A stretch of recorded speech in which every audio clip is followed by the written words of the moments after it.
Sims 4 Survivor is a series of brand steel simulated survivor seasons starring the various pre-made Sims from The Sims 4 I've been doing here on my channel.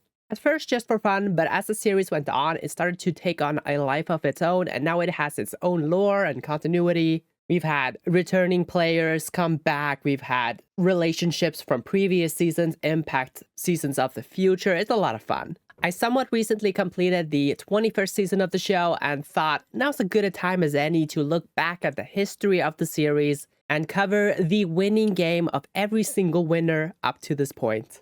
There will obviously be spoilers ahead, so if you want to watch through the series unspoiled, now's your time to hop out of this video. A link to the playlist is down in the description. I'll give you a second to jump out of the video before I continue.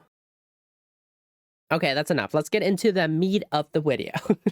We will start where else but the beginning. Season 1, base game versus expansion pack versus game pack. The very first winner of Sims 4 Survivor was none other than the iconic, the legendary, the one, the only, Bella Goth. Bella started out on the base game tribe, which ended up winning most of the challenges early on, so there was little risk of her getting eliminated. She joined a 4-person alliance with Nancy Landgrab, Katrina Caliente, and Bob Pancakes, forming a strong majority on their small 6-person tribe. However, Bella's fortune would somewhat overturn in episode 5 when a tribe swap took place and she was separated from her alliance members. Aside from Bob, who promptly decided to leave the alliance to seek greener pastures. This left Bella at the bottom of her new tribe as former members of the expansion pack and game pack tribes teamed up against the former base game tribe, since they were now the largest and strongest group remaining out of the 3 starting tribes. Thankfully for Bella, 2 of her base game tribe mates were targeted ahead of her, and so she just barely survived to the merge where she reunited with Nancy and Katrina. Nancy became a major part of Bella's story, as Nancy entered the merge with an alliance that she formed on the other swap tribe, which pertinently included Wayne the Boulder. Thanks to Nancy's social capital, as well as the threat of the starting expansion pack tribe entering the merge with 5 members still in the game, the 3 base game women were able to snipe Brand Hacking and Bjorn Bjergsen out of the game, who were looking to become formidable players had they been given some wiggle room. But things turned back around on the women at the final 9 when the starting expansion pack and game pack tribe members once again decided to team up and blindsided Katrina. Being back on the back foot at the final 8, Bella was able to secure herself safety by winning the immunity challenge, leaving Nancy vulnerable for the upcoming tribal council. But Nancy had a trick up her sleeve. She had found a hidden immunity idol from back when they were still on the original base game tribe. She played it on herself, and they successfully managed to idol Judith Ward out of the game. This turned out to be a pivotal tribal for Bella and Nancy, as they would remain in power for the rest of the game following it. Worth noting as well that in this round, Bella makes what I believe can be pinpointed as her winning move when she forms a 3-person alliance along with Agnes Crumplebottom, an important swing vote in the merge, as well as Wayne the Boulder, who would go on to be a loyal soldier to both Bella and Nancy in the late game. The final 7 and 6 rounds were fairly predictable as the now underdog Game Pack Alliance began to get voted out one by one, thanks to Bella and Nancy. A fun little tidbit from these rounds of the game, however, is that the auction took place during them, and Bella somehow managed to snag 5 out of the 8 items that went up for sale, including an advantage in the upcoming immunity challenge, which Bella would go on to win. The final 5 round would also be controlled by the base game women, as they made the tactical decision to blindside Agnes due to her strong physical performance, which left Bella, Nancy, and their ally Wayne the Boulder entering the final 5 with nobody, aside from Alphaba, the last remaining game pack member, able to stop them from becoming the 3 finalists of the season. Alphaba was unable to win the final immunity challenge, and so the 3 of them secured their seats at final tribal council. It quickly became apparent that it would be a 2-horse race between Bella and Nancy, as Wayne had pretty much just been riding their coattails from the merge on. But no one could have foreseen that the jury vote would result in a 3-2 tie between the 2 women. As the losing finalist, Wayne cast the final tie-breaking vote, which, despite having been aligned with Nancy for longer, he cast for Bella, crowning her as the first ever winner of Sims 4 Survivor.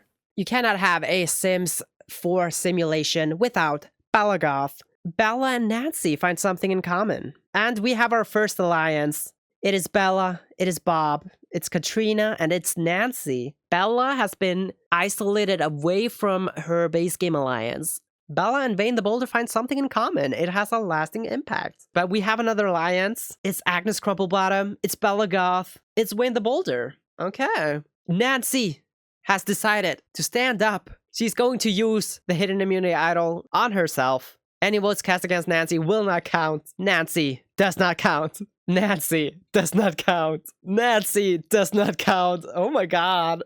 Nancy land grab. Nancy does not count. That's 4 votes negated. And the 11th person voted out is Judith Ward. Nancy has idled out Judith Ward. Bella really doing the most here at the auction. And Bella wins another item. An advantage in the game at the next immunity challenge. How? She has won 3 items and she still has enough money to get the advantage? That doesn't make any sense. And she gets another item. Oh my god, Bella. So this like trio of Bella, Nancy, and Vayne are clearly working together, but like not really working together. It's kind of interesting. But look at this. Bella is more loyal to Vayne than she is to Nancy. This is interesting. I feel like these two women, they like know that they can't go to the end together. And they are just relying on Vayne to take them there. This final 3, they stuck together. And they have become the official final 3. I for sure thought Bella was going to go after Nancy. But she did not do it. I guess maybe she couldn't pull Vayne in. Or maybe she couldn't pull in Elphaba. I don't know. We have our 3 finalists. Bella Goth, Nancy Landgrab, Vayne the Boulder. 7th vote goes to Nancy Landgrab. And the 8th and final vote goes to Bella Goth. We're tied. It's a tie here at the end. Bella Goth versus Nancy Landgrab. Vayne the Boulder has become the 9th member of the jury for being the losing finalist. He has decided to vote for Bella Goth. Bella Goth is our winner of Sims 4 Survivor base game versus expansion pack versus game pack. All hail our reigning queen, Bella Goth. The second season of the show would follow the classic Survivor Tribe division of Brains versus Brawn versus Beauty, where we saw none other than Caleb Vitor take the crown. Caleb was placed on the Beauty Tribe. I mean, duh, just look at him. He had a fairly quiet early game, and it wasn't until after the tribe swap where he began to emerge as a contender for the crown, when he formed a 5-person alliance alongside his former Beauty Tribe mates Kiyoshi Ito and Celeste Michelson, with Shock Villarreal and Mortimer Goth becoming additional members coming from the starting Brains tribe.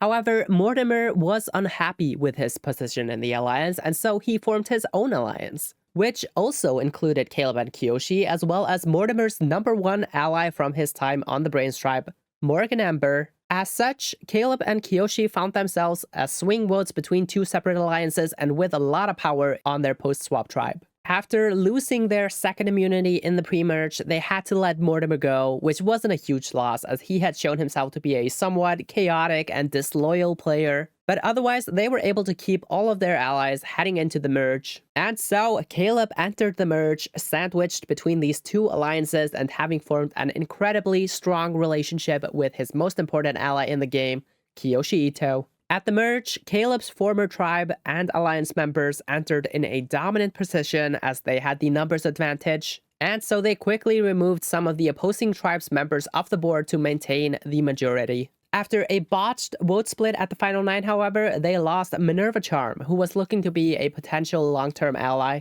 when Zoe Patel idled her out of the game. Thankfully, their original alliance members remained intact, and so it wasn't a huge blow to their game, but they had learned their lesson, and in the following tribal, they successfully split the votes. So when another idol was played, this time by Arturo Lin on his ally Jess Sigworth, Zoe Patel ended up taking the hit instead. Still maintaining their majority, Caleb and Kiyoshi entered the final 7 with only Jess and Arturo as their only opposition now. It was looking as if their days were numbered, but the 2 of them just kept trading immunity wins and finding idols. That was exactly the case in the final 7 round, when Caleb and Kiyoshi would finally lose their first real ally in the game when Arturo won immunity, and at Tribal, Jess played an idol on herself, giving them the power to decide who went home. They decided to give Morgan the boot, and so Caleb and Kiyoshi were now left 1 option shorter moving forward. At the final 6, Kiyoshi managed to snag an immunity win, leaving both of the 2 underdogs finally vulnerable at Tribal. the now 4-person majority alliance composed of Caleb, Kyoshi, Celeste, and Shock. They decided to vote out Arturo as he was a bigger strategic threat than Jess, despite her having been their long-term target for the past few tribals. At 5, Jess was not able to win the challenge nor find an idol, and so she followed right behind Arturo, meaning Caleb's alliance headed into the finale as the final 4 of the season. At this stage in the game, it was looking to be a 2-horse race between Kyoshi and Caleb, provided both of them wouldn't get eliminated prior to the final 2. But that was a very unlikely scenario, as Shock was a loyal player who had no intentions of turning on them, and so Celeste was voted out in 4th place, making their path to the final 2 that much clearer. But then, the worst case scenario happened. Shock managed to win the final immunity. Kyoshi and Caleb would not make the final 2 together, and instead, Shock would essentially decide who would win the season, become the kingmaker. This turned out to be somewhat of a blessing in disguise for Caleb, as Kyoshi was likely the only player who could have beat Caleb at the end, and honestly most likely would have done so. And so when Shock cast his sole vote for Kyoshi, Caleb's win became all but guaranteed.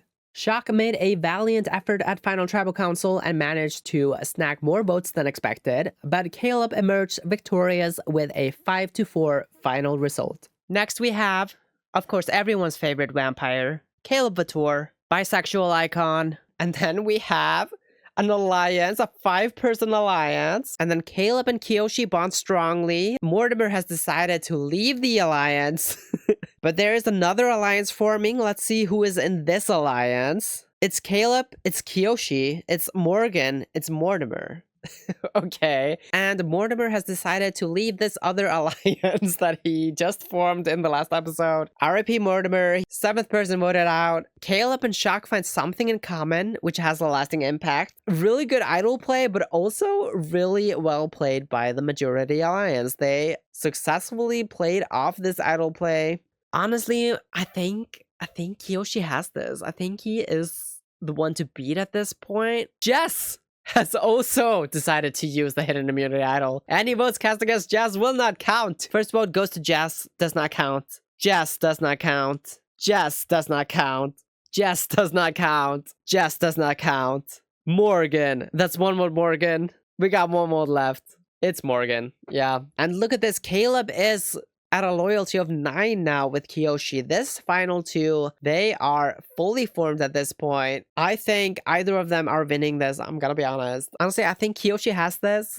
I think it's his game to lose here, but it is a final 2 here at this finale, so maybe he gets clipped at the end, we shall see. And the person who has won immunity is Shock Villarreal! Oh my god. And the 16th person voted out of Sims 4 Survivor, Brains versus Brawn versus Beauty. And the final member of the jury, it's Kyoshi Ito. But we will move on to the final tribal council. We got Caleb, we got Shock. We're tied again. 4 votes Caleb, 4 votes Shock. 1 vote left. And the winner of Sims 4 Survivor, Brains versus Brawn versus Beauty is Caleb Vautour, our winner, Caleb Vautour. Congratulations to Caleb. The 3rd season of Sims 4 Survivor was Battle of the Sexes, where the contestants were split into tribes based on their gender, and we saw Brittany Cho emerge as a dominant victor. Brittany started out in a poor position, having multiple fights with Eliza Pancakes early on in the game. However, Brittany was able to show her strength as a player when, despite their disagreements, the 2 women came together to form a 5-person majority alliance along with Beth Sterling, Amelia Ernest, and Savannah Price.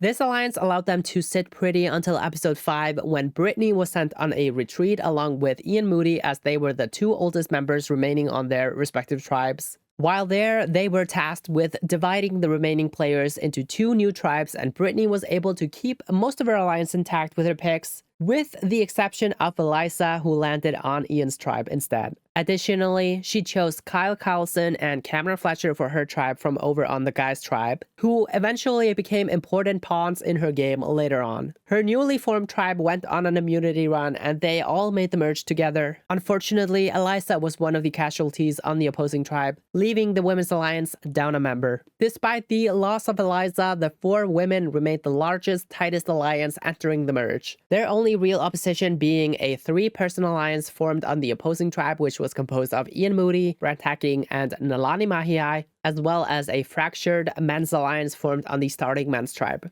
Emilia became a target for the opposing tribe, but the women were able to convince their former tribe mate Cameron to turn on the men, and with his additional vote, they managed to tie the vote between Emilia and Wolfgang. On the revote, the men conceded and Wolfgang was eliminated unanimously. After this first victory, the women were set to run the merge. They eliminated Nalani, who had been on the bottom of the starting women's tribe and was now allied with the men. Then they decided to cut bait on Cameron and blindsided him at the final 8 with the help of the other remaining men. During this time, Brittany and Emilia grew closer and closer, and before long they became each other's closest allies. It was looking to be an easy ride to the end for the women. Almost too easy. Behind the scenes, Beth Sterling had been biding her time, and at the final 7, she decided it was time to turn on the women and take control of the game for herself. She approached the remaining men and hatched a plan. With Bess's vote, the 4 of them would form the majority and could take anyone out. And the target would be Savannah, who was not particularly well liked due to her being involved in multiple fights at camp.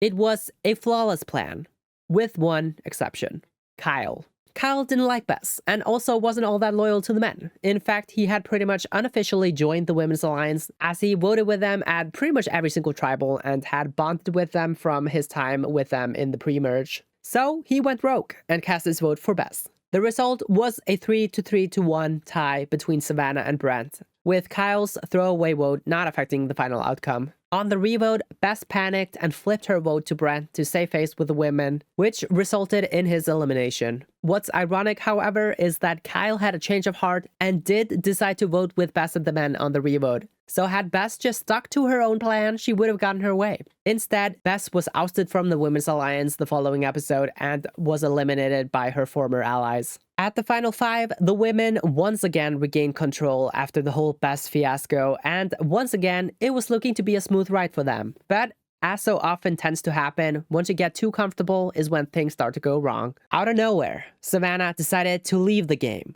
turning the women's 3-person majority into just Brittany and Emilia in a 2v2 scenario entering the finale. Thankfully for Brittany and Emilia, the 2 remaining men, Kyle and Ian, had completely demolished their working relationship. And so, instead of trying to work together and go against the women, they instead tried to win over the women in hopes of getting to stay another round. The 2 women decided they would vote with Kyle, as Ian had shown himself to be a bigger threat to win, and so they entered the final 3 with only one final mission: beat Kyle in the challenge and make the final 2 together. Same scenario as what happened the previous season with Caleb and Kiyoshi. History, however, did not repeat, as Brittany became victorious in the final immunity challenge. She cast her sole vote for Kyle, and the 2 women were successful in their mission. At Final Tribal Council, the jury was seemingly split between the 2 women, seeing as they had moved in lockstep the entire season. In the end, Brittany won in a close 4-3 vote due to being perceived as the more strategic of the 2.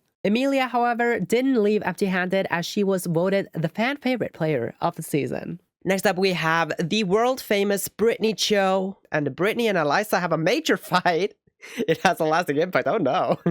Brittany and Eliza have a minor disagreement. These 2 women, they hate each other. But look at this. We have another alliance. It's Bess. It's Brittany Cho. It's Eliza. Brittany and Eliza together in alliance. They're fighting all the time. It's the oldest members from each tribe are sent to a retreat, and these members will be responsible for picking tribes. Brittany and Emilia bond strongly, which has a lasting impact. All right. So the women are not voting together. Is this a blindside? This could be a blindside.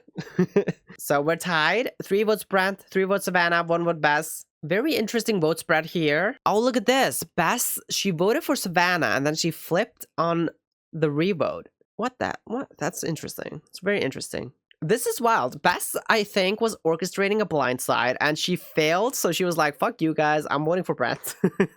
But if she had stuck to Savannah, she would have gotten it through. So I don't know what she's planning here. But Bess has decided to leave the Women's Alliance. She's out. I guess that makes sense based on last episode's vote. Yeah, Bess played kind of a bad game, but here she's gone. Gone in 6th place, 4th member of the jury. Savannah shockingly quits the game. What? Savannah? Oh no. Maybe Brittany Cho is winning this. I feel like she's played a really strong game. We'll go into the final 3. We got Brittany Cho, we got Amelia, we got Kyle Carlson. But let's see who wins the final immunity and gets to choose who goes to the end with them. Brittany Cho! She has 1 immunity, she's in the final 2. And the 13th person voted out of Sims 4 Survivor Battle of the Sexes. It's Kyle. I mean, was there any doubt? No, not really. The 2 women have done it. They are the final 2. Kyle, he's gone. RIP. So we got the final 2 of Brittany Cho and Amelia Ernest. 5th vote goes to Amelia. And the 6th vote goes to Brittany. We're tied 3-3. We've got 1 vote left. It's a very tight vote. And the winner of Sims 4 Survivor Battle of the Sexes is Brittany Cho.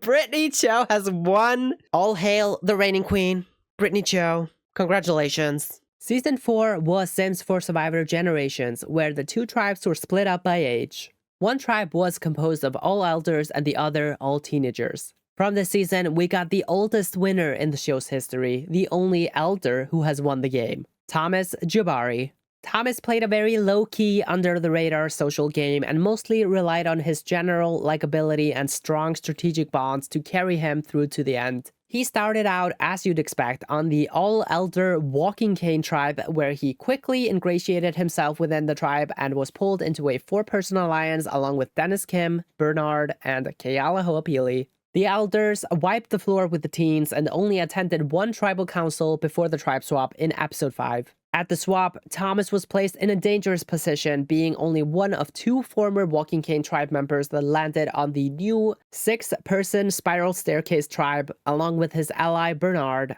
Thankfully for the 2 of them, one of the tribe's younger members, Molly Prescott, had been at the bottom of the tribe and was willing to flip over to the 2 men. With the tribe now completely split in half, the spiral staircase entered tribal council in episode 6 after losing the immunity challenge. During tribal, Morgan Fires played a hidden immunity idol on herself, hoping the votes would land on her as the head of the Teen Alliance. However, Thomas and Bernard had anticipated the move and placed their votes onto a safer option, Luna Villarreal. The votes tied, and on the revote, the tribe remained deadlocked, forcing a rock draw with only Thomas, Bernard, and Aurelio Robles drawing rocks. Despite the odds not being in their favor, as luck would have it, Aurelio drew the purple rock and was eliminated from the game, allowing Thomas and Bernard to continue on in the game, now with a majority on the tribe. Their tribe didn't attend tribal council again, however, and so at the merge, Thomas was able to reunite with his former alliance, who also had managed to keep themselves safe on their respective tribes.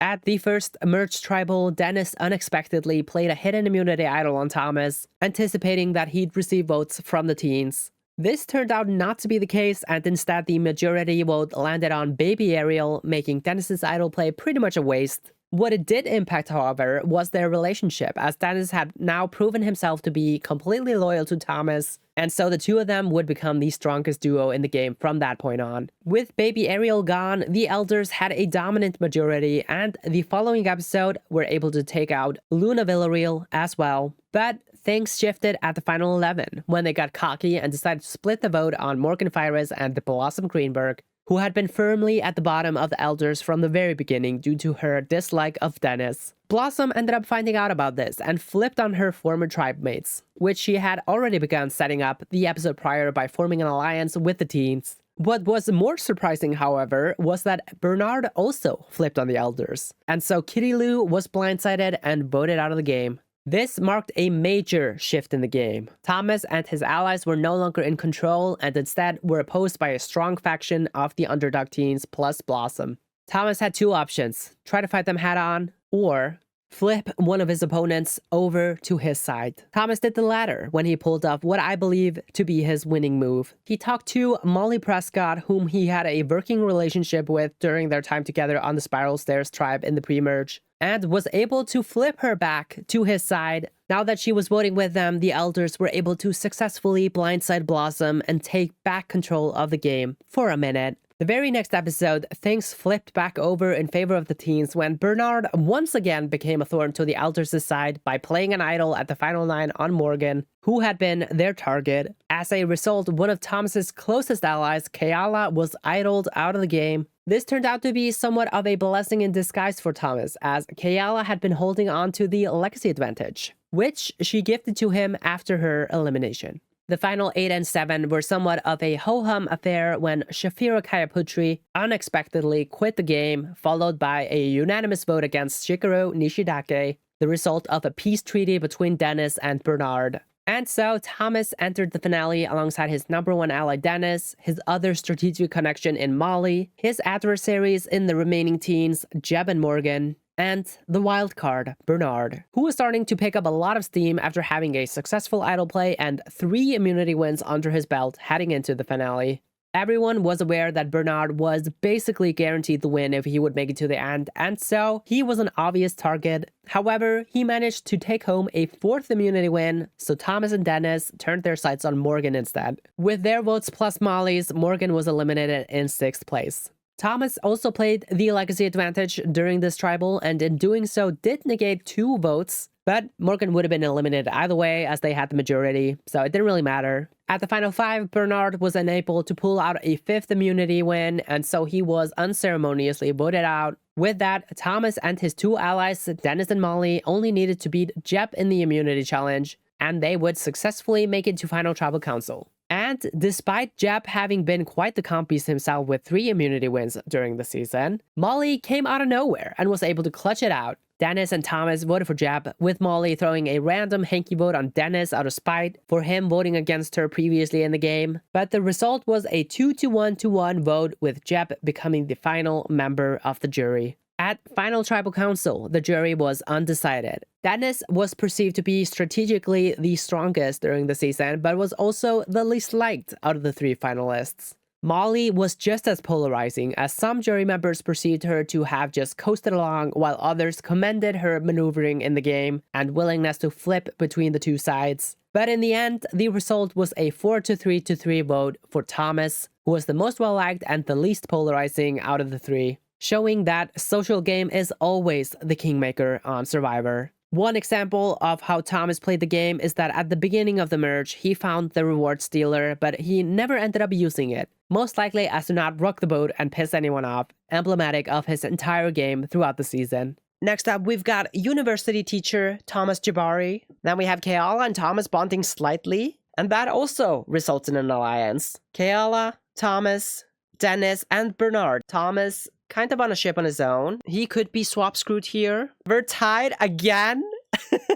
So we're going to rock. It's going to be either Aurelio, Molly, or Thomas. And we will see who draws the rock. It is going to be Aurelio. Unfortunate for him. He's going out here. We have the merge. And then we have Thomas finding the reward steal. Dennis Kim has decided to use the hidden immunity idol on Thomas Jabari. The first vote goes to Dennis Kim.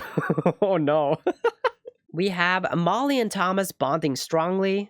And then there's something going on with the big alliance. Molly, she's out. She's bonding with Thomas. Maybe she's trying to make something happen there. And the 11th person voted out of Sims 4 Survivor Generations. And the 4th member of the jury, it is Blossom Greenberg. She goes out here. That big alliance also falling apart right in front of her eyes. Molly, she was bonding with Thomas. They were able to pull her in. Bernard, he stands up. He's going to use his idol on Morgan Fyrus. Any votes cast against Morgan will not count. Morgan does not count. Next vote goes to Morgan. Does not count. Morgan does not count. Morgan does not count. Oh my god. Morgan does not count. 5 votes for Morgan. None of them counted. And the 12th person voted out of Sims 4 Survivor Generations. It is Keala. That's 3 votes. That's enough. Holy shit. What a flip. Keala also had the legacy advantage. She gives it to Thomas. And then we have Thomas Jabari. Also been a loyal player. He has stuck to his allies. That has kept him around. He has 2 advantages, one of which is going to come into play now, I believe. Bernard, Comp Beast, wins immunity once again. 4th immunity win this season. Oh, by the way, Thomas did not use his advantage, the reward steal. If anyone has the hidden immunity idol and would like to play it, now is the time to do so. Thomas obviously stands up, uses his legacy advantage. So any votes cast against Thomas will not count. First vote goes to Thomas. Does not count. Next vote goes to Thomas. Does not count. Thomas kind of didn't really need the legacy advantage, but he did cancel 2 votes, so that's pretty good. Only one more alliance left. It is Dennis and Thomas. We got our final 3 here. Dennis Kim, Molly Prescott, and Thomas Jabari. It's gonna come down to the final vote, and the winner of Sims 4 Survivor Generations is Thomas. Thomas Jabari has won. Thomas showed that consistency and loyalty is the way to go. All hail our reigning king, Thomas Jabari. Next, we move on to one of my personal favorite seasons I've done. Season 5, Worldwide, where we have none other than Ava Harjo. Ava was placed on the 5-person Fox tribe, but her story doesn't really begin until after the tribe swap in episode 3, where she was swapped on over to the Chicken tribe. There, she formed an early bond with Nina Caliente, which allowed her to get pulled into a 4-person alliance with the 3 original Chicken tribe members still present on the tribe, Nina, Tina Tinker, and Kazem Bunma. Together, they were able to control the vote as Ava convinced her former Fox tribe mate, Wolfgang Wilder, to vote alongside them. The very next episode, however, Ava realized that she would clearly be at the bottom of the alliance, and so she decided to blow it up after arguing with Kazem. This put Ava in a precarious position as the former Chicken members still stuck together and just replaced her with the Flower Bunny, meaning Ava had gone from being in a strong alliance to now being by herself at the bottom of the tribe. Thankfully for her, Kayla Fleming had become a social pariah and was unanimously voted off the tribe, saving Ava. Realizing her mistake, Ava decided to mend fences with Kazem and was able to successfully do so. So successfully, in fact, that they ended up forming the same exact alliance that had just broken up. Except they didn't include Nina this time around, who had been the one to initially pull Ava into the alliance. They managed to stick together for a few more episodes until episode 8, where, once again, Kazem and Ava butted heads and decided to break off the alliance. The following episode, Ava was sent to exile, where she was able to find the hidden immunity idol, as they had just flushed Julia Wright's idol the episode prior, who had been to Exile Island multiple times and just mutinied over to the Chicken tribe from the opposing Bunny tribe. And that was pretty much Ava's situation heading into the merge, without any allies but having a safety blanket in her back pocket if need be. At the merge, the Chicken tribe had a large numbers advantage over the former Bunny tribe members, and so the first 3 tribal councils saw the Bunny members fall one by one. During this time, Ava saw the opportunity to try to gain some power by forming a 3-person alliance with her former Fox tribe mate Wolfgang Wilder and the former Bunny tribe member Simeon Silversweater, though she ended up losing Simeon during the culling of the Bunny members. But at the final 6, only post-swap Chicken members remained in the game. Ava had been able to keep herself safe due to her relationships with Nina, Tina, and Kazem, but now that only her and Wolfgang remained outside their 4-person alliance with the Flower Bunny, Ava's fortune was about to overturn. Once Wolfgang managed to win the immunity challenge, Ava became the clear target of the foursome. However, Ava still had her idol.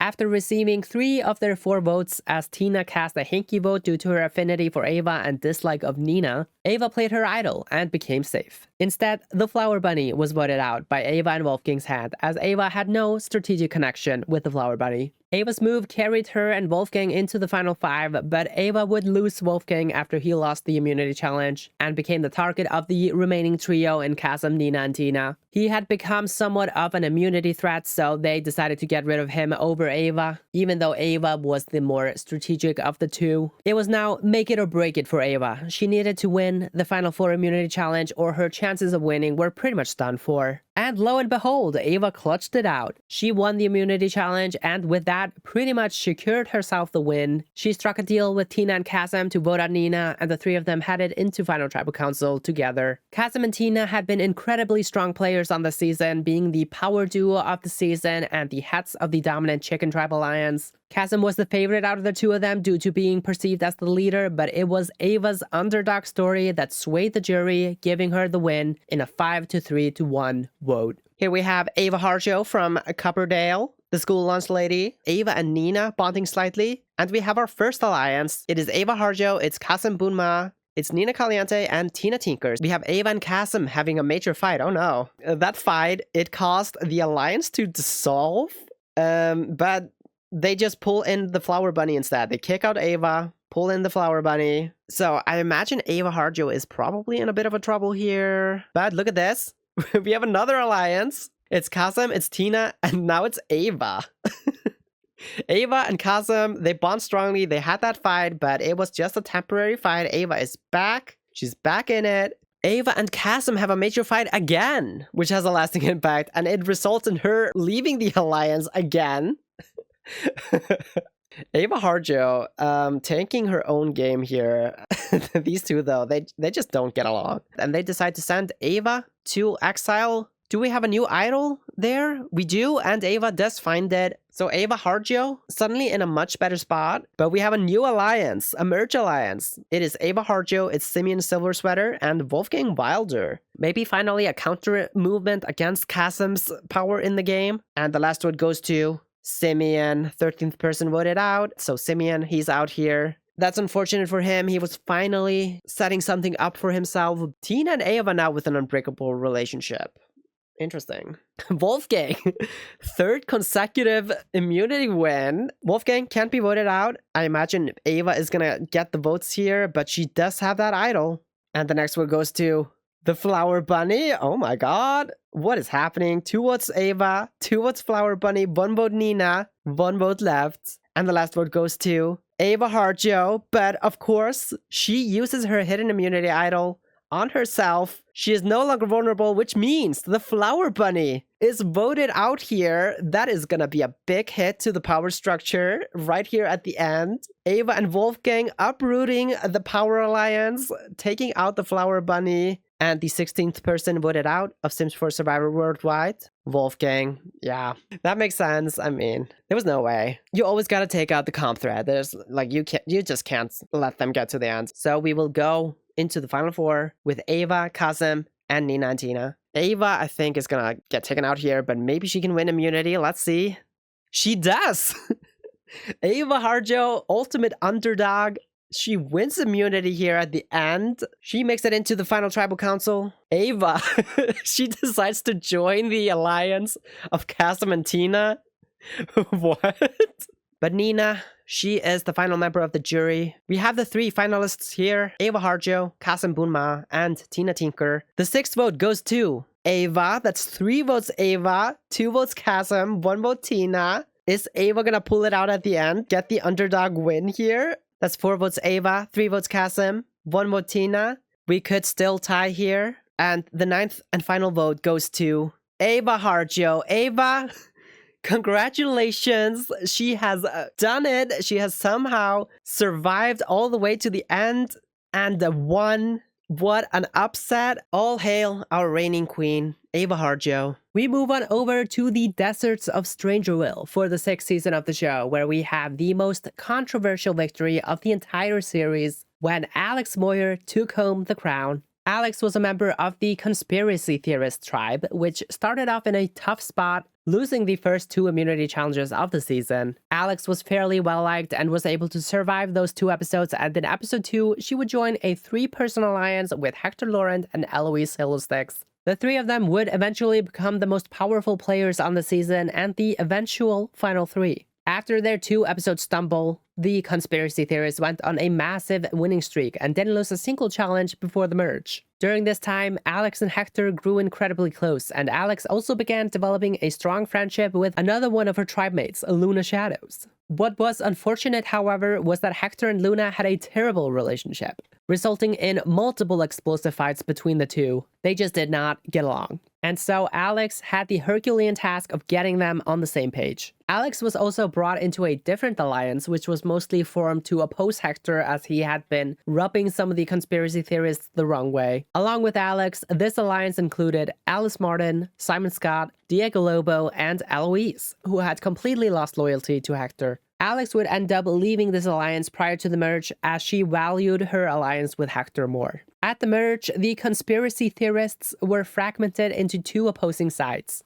those who were aligned with Hector and those who weren't. The 2 sides came together for the first vote to maintain their majority over the opposing secret agents tribe, savagely voting out Celine Lopez, who had just managed to fight her way back into the game via the secret lab twist after being the 3rd person voted out of the game. She was sent straight back to the secret lab. The following episode, Alex managed to win immunity, but Hector just barely scraped through tribal after the vote tied between him and Miko Ojo. Thankfully, Alex ended up being the deciding vote on the revote, and of course, she voted to keep Hector over Miko. Suddenly, Alex and Hector were at the bottom. The former conspiracy theorists had turned on them, and the following tribal, they were targeting Alex. However, Hector was able to sniff out the move and successfully saved Alex by playing a hidden immunity idol on her, allowing them to idle Alice Martin out of the game. What was more surprising, however, was that Hector and Luna were able to work together on this move, even as their feud continued on. Despite their momentary victory, Alex and Hector weren't out of the woods just yet, as the final 9 was now composed of 3 trios. Alex and her 2 allies, Hector and Luna, the 3 remaining members of the other conspiracy theorists alliance, Eloise, Diego, and Simon, and a 3-person men's alliance that came from the Secret Agents tribe, composed of Jeffrey Landgrab, Paka Auha, and Dirk Dreamer. The other 2 trios decided to team up against Alex's trio and split their votes between Alex and Luna, making it a 3-way tie between the 2 of them and Jeffrey. Sadly for Alex, she lost her ally Luna, but thankfully stuck around herself. But things shifted once again when, during a twist, another immunity challenge would take place at Tribal, followed by an immediate vote. Shockingly, Eloise and Diego turned on their ally Simon out of nowhere and, along with the Secret Agents boys, voted him out of the game. Alex and Hector had somehow managed to survive yet again, but at the final 7 is where Alex's game starts wrapping up to 11. After Hector won immunity, Alex cozied up to the Secret Agents boys and managed to convince them to let her into their alliance. With Hector immune and Alex not being targeted by the men, they managed to slip by yet another tribal and vote out Diego with the help of the Secret Agents boys. But if you thought that was impressive, then wait for the final 6 when Alex makes what I believe to be her game-winning move. Hector managed to win immunity for the 2nd time, and so the target was looking to land on Eloise. Alex and Hector, however, were more interested in breaking up the Secret Agents boys, as they didn't want to head into the final 5 with the 3 of them still intact. Since Alex had joined their alliance, she had been able to gather information on them and spotted who the weakest link was: Dirk Dreamer. Dirk was perceived to be somewhat of a floater, riding the coattails of Jeffrey and Paka, and was clearly on the bottom of their trio. Alex exploited this fact and convinced Dirk to turn on them. And so, with Dirk's and Eloise's votes, Alex and Hector blindsided Jeffrey Landgrab, though they didn't really have to do all that, as Eloise had a hidden immunity idol that she played on herself, meaning they didn't really need Dirk's vote to pull off the blindside, but regardless, impressive that they managed to pull it off anyway. The following episode, they took out Paka in a unanimous vote, and with that, the Secret Agents boys had been successfully pacified. In the finale, Diego Lobo returned to the game via the Secret Lab twist, which was somewhat of a concern, as Eloise was very close to him before he left the first time. But thankfully, she wasn't interested in resuming that relationship and ended up being staunchly against him, casting her vote for him in both of the 2 remaining tribal councils. Alex and Hector, however, were more interested in taking out Dirk, so they teamed up with Diego and voted Dirk out with their 3-vote majority. Then at 4, they flipped back over to Eloise and eliminated Diego once more. But also worth noting, for both of those tribals, Alex was wearing the immunity necklace and had pretty much guaranteed her spot at Final Tribal Council. Alex, Hector, and Eloise successfully made it to Final Tribal Council. And to say the jury was split is an understatement, as the vote resulted in a 3-3-3 tied vote. With the jury deadlocked, the season concluded in a tiebreaker fire-making challenge, which Alex emerged victorious from, making her win by far the most contentious and controversial in Sims 4 Survivor history. This tribe is composed of Alex Moyer from the base game, but we have another alliance forming. It is Alex Moyer, Eloise Hillsticks, and Hector Laurent. Eloise, she's out of the alliance. Why? I don't know. Alright, well, this alliance now down to 2. It's Alex Moyer and Hector Laurent. These 2, they are locked in. They are not breaking apart. They have an unbreakable relationship. Alex and Luna find something in common, which has a lasting impact. And then Hector has a major meltdown. Oh no. Hector. And from that major meltdown, we have an alliance that does not include him, even though it is like all of his allies. This could shake everything up. This relationship, it is developing. Maybe Luna is really seeing that, like, she needs Alex to convince Hector that she is worth keeping, because she's also not a part of this big alliance here. Alex decides to leave the big alliance. I guess she is fully committing to Hector here. Luna and Alex are now with a mutual unbreakable relationship. Think Hector still does not like her. Yeah, they still don't like each other. But she has really won over Alex, and I think that's keeping her in the game. Alex Moyer, she wins immunity, safe from tribal. Hector Laurent, he decides to stand up. He's gonna use the hidden immunity idol on Alex Moyer, his #1 ally. Alex does not count. Alex does not count. Alex does not count. Alex does not count. Alex does not count. Oh my god. 5 votes negated, and the 6th vote is also negated. Alex does not count. Alex does not count. Oh my god. This is a wild idol play by Hector here. 1 vote Alice. Alice, she's voted out. Let's see who the Alice votes are. It is Alex, Hector, and Luna. I don't know. Luna is such an interesting variable on the season because she keeps going against Hector, but she's so close to Alex, and Alex and Hector are locked in final 2. We're a very split tribe here, and the last vote goes to Jeffrey. We're tied. Okay, all 3 tied. We will have a revote, and the last vote goes to Luna. Luna Shadows. So she is gone here. So that 3-guy alliance from the secret agent tribe, they are very slowly gaining a majority here, or at least gaining a very good standing on the tribe. But Alex has decided to join the secret agents boys.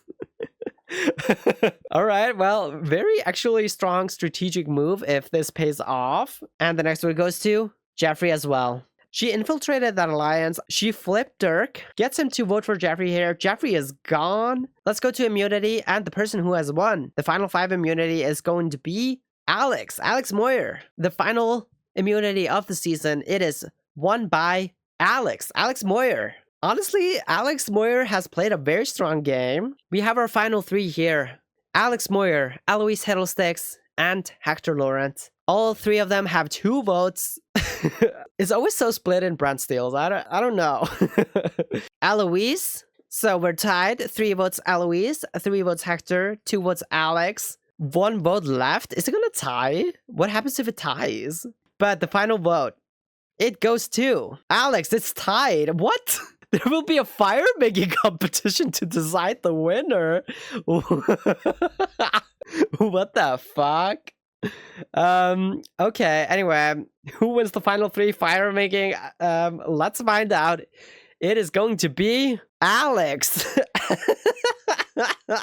Okay, well, dumbest win so far in Sims 4 Survivor, but Alex, the fire has spoken. She is the winner of Sims 4 Survivor StrangerVille. Congrats, I guess. Our reigning queen, Alex Moyer, with a controversial win here. Next up, we have Mickey Yarmolino, the winner of Sims 4 Survivor Tartosa. Mickey was remembered for their chaotic gameplay on Tartosa when they would hop between different alliances, but would eventually become far more recognized for their strong game on the upcoming All-Star season. We'll get there. Mickey started out on the dominant Ringbearers tribe, which only went to tribal twice before the merge, one of which was due to a twist where both tribes attended tribal council. Mickey played a very under-the-radar game early on and mainly focused on being well-liked by their tribe mates. They formed early working relationships with Grace Anansi, Mitchell Kalani, and Kaori Nishidake, which somehow got Mickey involved with 2 warring Ringbearer alliances at the merge. On one side was Grace's alliance, which included Mitchell, Kalamainu Iona, and Cecilia King, and on the other side was Francine Spencer's alliance, which included Kaori, Marissa Tracy, and Cecilia, who was double-dipping in both alliances. Grace and Francine absolutely hated one another and had somewhat of a cold war brewing in the early merge as they reluctantly stuck together for a few votes in order to eliminate the remaining members of the opposing Flower Pals tribe, as well as Dustinbrook, who literally nobody liked. Mickey also managed to find a hidden immunity idol, which gave them some safety if need be. At the final 9, however, Francine made her move. Grace's alliance planned on splitting their votes between George Cahill, who was a member of the Flower Pals tribe, as well as Francine in case an idol would get played. Francine used that to her advantage and pulled in the 2 remaining Flower Pal members, Marissa and George, and with their votes as well as Kaori's, they were able to form the majority and take out Grace. Mickey picked the wrong side for this vote as Grace and them had grown to be very close at that stage of the game, and so for the first time they voted incorrectly, casting their vote for Francine. At the final 8, things were looking somewhat dire for Mickey as they had been on the outs at the previous tribal and lost their closest ally. They lashed out by fighting with George, but would also form a connection with Marissa afterwards as damage control. This got them included in a new majority alliance composed of Mickey, Francine, Marissa, Kaori, and Kalama Inu. However, the Ring Bearers decided to come back together for one more vote and finish what they had started, removing George from the game and leaving Marissa as the sole remaining Flower Pal member. At the final 7, Mickey's messiness came through once more when they had a meltdown at camp and decided to leave the Majority Alliance. They didn't fully leave, however, as they formed a new 3-person alliance with just Francine and Kaori, icing out Marissa and Kalama Inu, whom Mickey didn't have the greatest bonds with. At Tribal, Francine played an idol on Kaori, who received 3 votes against her, which was not the majority. However, Mickey had thrown in a hanky vote against Marissa, so the vote would have tied 3-3 to 1 if Francine hadn't played the idol. Instead, Cecilia was removed from the game. Then at Final 6, Mickey was feeling burned by Francine for not being let in on the idol play, but she was able to smooth things over with them. At Tribal, Mickey played their own idol, as it was the last round to play one, but they only negated 1 vote that was cast against them. This would be the only vote Mickey would receive against them the entire season. Mickey, Kaori, and Francine took out Kalama Inu, who Mickey had had a negative relationship with the entire season, and who was looking to become a bit of a physical threat in the endgame after winning 2 immunity challenges. Then entering the finale, Mickey was looking to be in a decent spot thanks to their 3-person alliance now being the majority of the tribe. Even so, Mickey would firmly secure their spot at Final Tribal Council by winning both of the final 2 immunity challenges. The 3 of them stuck to their alliance and eliminated Mitchell at 5, then Marissa at 4, making them the final 3 of the season. Mickey had tough competition heading into the finale as Francine had easily been the most dominant player of the season, but the jury respected Mickey's adaptability in the game, and so they beat out Francine in a 5-3 to 1 vote. Mickey Yarmolino from For Rent. I think the Mickey and Grace relationship could be something to look out for. We have the remnants of this alliance forming a new alliance. It is Grace, Kalama Inu, and Mitchell from that old alliance bringing in Mickey to form their own alliance. And then we have Mickey leaving this alliance. Mickey is out. Cecilia King, she is in. But we have a new alliance. It is a 3-person alliance composed of Grace Anansi, Mickey Yarmolino, Mitchell Kalani. We have Mickey Yarmolino finding the Birch Tribe idol. Grace and Francine now with a mutual extreme hatred toward one another. We have Grace and Mickey bonding strongly, and the 11th person voted out of Sims 4 survivor, Tartosa, and 4th member of the jury, Grace and Nancy. Oh my god, it is a flip. Francine Spencer has done it. She has taken out her arch enemy. The game has just blown wide open. We have George and Mickey have a major fight, which has a lasting impact. And then we have Marissa and Mickey finding something in common. The cross-tribal alliance, it splits apart. They just kick out Cecilia, and instead they pull in Kalama Inu and Mickey. All right, that's kind of interesting. Mickey with a major meltdown, and this causes Mickey to leave the alliance, but they form their own alliance with Francine Spencer and Kaori Nishidake. I don't know, I guess they're just like icing out Kalama Inu and Marissa. And then we have Mickey throwing a vote on Marissa. I don't know what Mickey is doing, but not voting with their newly formed alliance. I don't know, what are they doing? I don't know. Mickey starting to dislike Francine. I guess they were left out of the vote in the last episode. They were probably also left out of the idol play. So Mickey is probably like, fuck this. I'm out.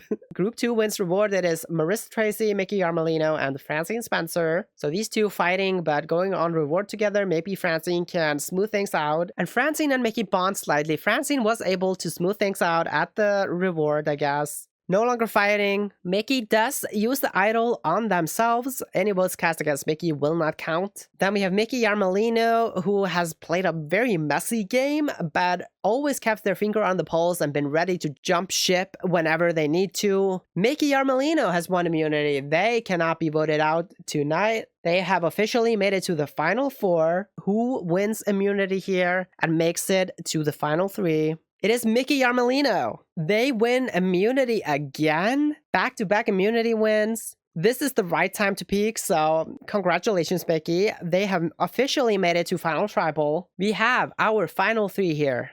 Francine Spencer, Kaori Nishidake, and Mickey Yarmolino. Honestly, all 3 with a very strong case at the end here. And the final vote goes to Mickey! Congratulations, Mickey Yarmelino, the winner of the season. Incredibly messy winner, but they were able to pull it out at the end. All hail our current reigning Mickey Yarmelino. Season 8 of the show was the first ever All-Star season where 18 of the best players from the past 7 seasons returned to play once again, including 3 former winners, Bella, Caleb, and Mickey. It was ultimately Kasim Burma who managed to repeat the success of his first game, but this time around come out with the win. Kasim was placed on the 6-person Red Tribe where he became an initial target due to how strong of a game he played on Worldwide. And odds are he would have been eliminated in the first episode had his tribe lost immunity. Thankfully, they didn't, and Kasim was able to work his social game and ingratiate himself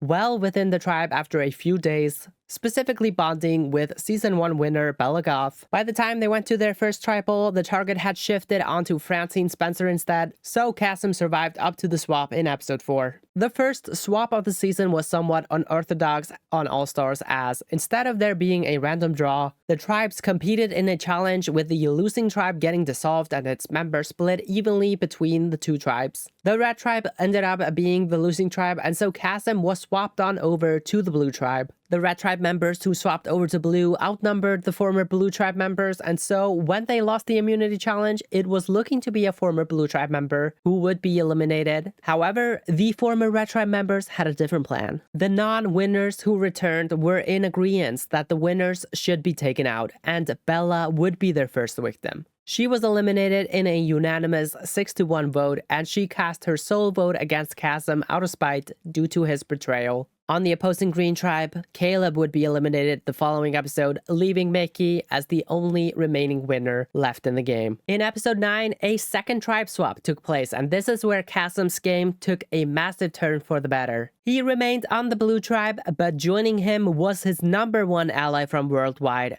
Tina Tinker. They had been separated the whole game up to that point, but now that they were reunited, they were able to pick things back up where they left off and start putting the pieces together for their soon-to-be dominant alliance. Immediately at the merge, the remaining members of the Blue Tribe wasted no time forming an alliance, which included Kasim, Tina, Bernard, Ian Moody, Hector Laurent, and, for whatever reason, Mickey was pulled into it as well, though they ended up leaving the alliance the very next episode. As Mickey does. Together, the Alliance completely annihilated the former Green Tribe members, sending them out one by one until only Mickey and Agnes Crumplebottom remained. However, there was one big obstacle in their way.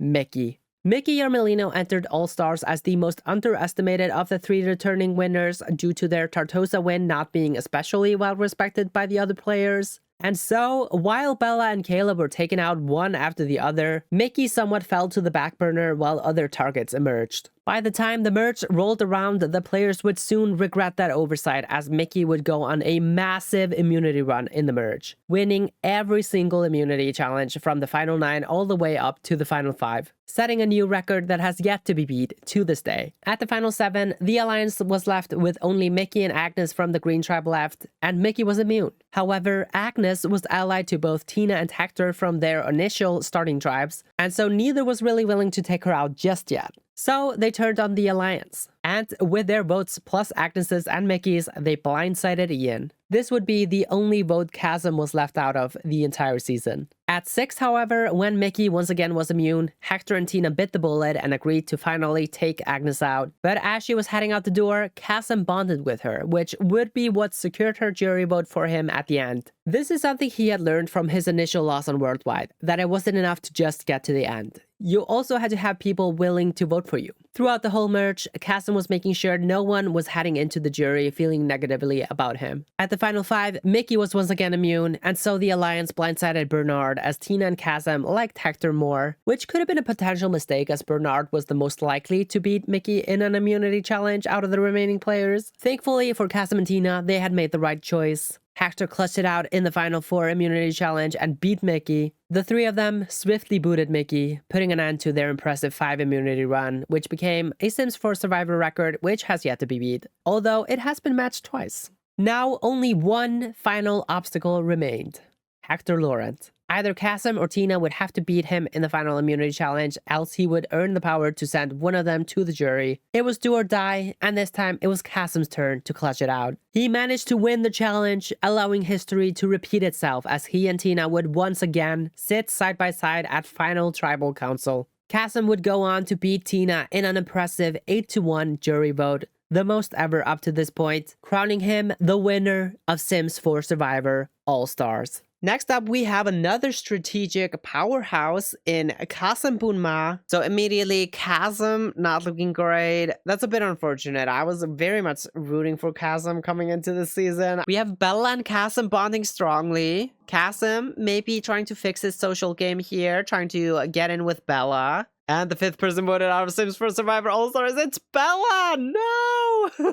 Bella the tribe has spoken. The All-Stars curse has officially started. Caleb, that's one vote Caleb. Are they voting out the damn winners? No, stop! I know this is All-Stars, but you didn't have to literally be All-Stars. And the 6th person voted out of Sims 4 Survivor All-Stars is going to be Caleb Vitor! No!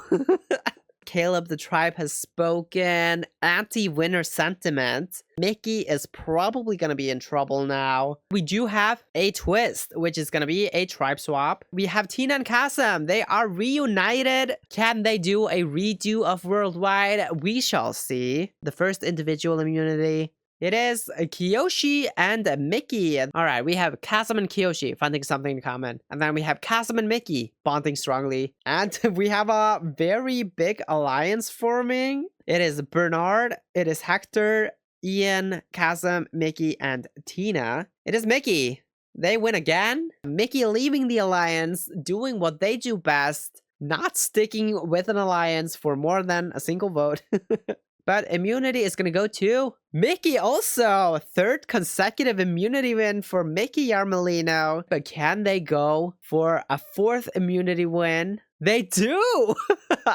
Oh my god. Mickey Yarmolino. Absolute compies of this season. 4th immunity win. We see Agnes and Kasim finding something in common, which has a lasting impact. Maybe Kasim. This is the Kasim episode. Is this the turning point into Kasim's winners edit? I'm very much leaning toward Kasim winning this season. I think he has played such a good game. Tina and Kasim, they have an unbreakable relationship now. We're back, baby. Worldwide Final 2 Alliance. There's no Ava Harjo to stop them now. Let's go to reward. We have Mickey. How? They are unstoppable. Let's go to immunity. Does Mickey Yarmolino go 5 for 5? I'm afraid. I'm afraid to press it. Let's find out. It is gonna be Mickey Yarmolino has officially beat the record, has destroyed the record, to be honest. All right, we got this alliance still intact. It is everybody aside from Mickey. Hector, however, has 1 immunity. Mickey Yarmolino no longer immune. I imagine they're just gonna get clipped immediately. Well, we have a new alliance. It is Kasim, Mickey, and Tina. They are the only people eligible to be voted for. So, what? And the 15th person voted out of Sims 4 Survivor All-Stars. 6th member of the jury is going to be Mickey Yarmolino. They played an absolutely fantastic game. Let's find out who wins the final immunity of the season. Kasim Bunma wins immunity. He's going to secure himself and Tina the final 2. And in the process, I think he also has secured himself the win. We have Kasim and Tina finding something in common. They're bonding over the win. They're like, we're in the final 2. Let's go. We've done it. They're celebrating immediately. Let's just go to tribal. Get it over with. The 16th person voted out of Sims 4 Survivor All-Stars. Hector Lawrence. Kasim and Tina, they have done it. They have officially become the final 2 of the season. Sims 4 Survivor Worldwide Supremacy here. And the winner of Sims 4 Survivor All-Stars, it is Kasim Bunma. Congratulations, Kasim. He played an excellent game in his first time around, and now he is able to replicate this game and turn it into a win. Our All-Star winner. All hail our current reigning Kasim Bunma. With the end of the show's first era, it was time to usher in a new era with brand new players on Sims 4 Survivor Copperdale, where we saw one of the most likable winners of the show emerge, Octavia Moon. Octavia was placed on the Cheerleaders tribe, who began with a dominant performance against the opposing Mathletes tribe when they won the first 3 immunity challenges. She formed early bonds with Vanessa Kayaputri and Alana McKinnon, and together they formed the main power alliance on the Cheerleaders Beach, which included the 3 of them along with Knox Greenberg, Mark Eccleston, and Vivian Lewis. The 3 women also formed a second alliance with Izzy Fabulous, just in case. Knox was a bit of a wild card and ended up leaving the larger alliance, but they ended up just getting rid of him before he could do too much damage. In episode 5, a tribe swap took place. Octavia was separated from her 2 main allies, Vanessa and Lana, and was placed on the Mathletes tribe. What made matters worse is that only 3 out of its 7 members came from the original Cheerleaders tribe, and so Octavia was in a lot of danger. After losing the first immunity challenge after the swap, Izzy decided to turn on his former tribe mates and attempted to blindside Octavia with the former Mathletes on their tribe. However, they didn't like the way he went about it, and so Izzy was blindsided instead. Izzy's vote for her would be the only vote Octavia received against her for the rest of the game. The following episode, things turned for the worse once again when Octavia lost one of her closest ally, Lana, after she was voted out on the opposing tribe. And things looked even worse in the episode thereafter. The Mathletes lost the challenge, which was looking dire for Octavia, as her and Vivian Lewis were now the only remaining former cheerleaders on the tribe. However, the 2 of them managed to convince Paolo Roca to turn on the former Mathletes and vote for Alika Kahananui, who had elected himself the leader of the former Mathletes and was on a massive power trip. After the vote tied between Alika and Vivian, Aaron Bida flipped his vote over to Alika as well in order to avoid drawing rocks, and the 2 women just barely clawed their way into the merge. At the merge, Octavia was once again reunited with Vanessa, and the 2 quickly formed a plan of attack. They decided to form a new alliance with Octavia's newly found allies in Paolo and Aaron, and together the 4 of them would wind up as the most dominant alliance of the season. They began by taking out Vanessa's former tribe mates from the post-swap Cheerleaders tribe, starting with Holly Alto and Alan Saja. They then decided to blindside their former ally Vivian, who they knew to be a formidable player and had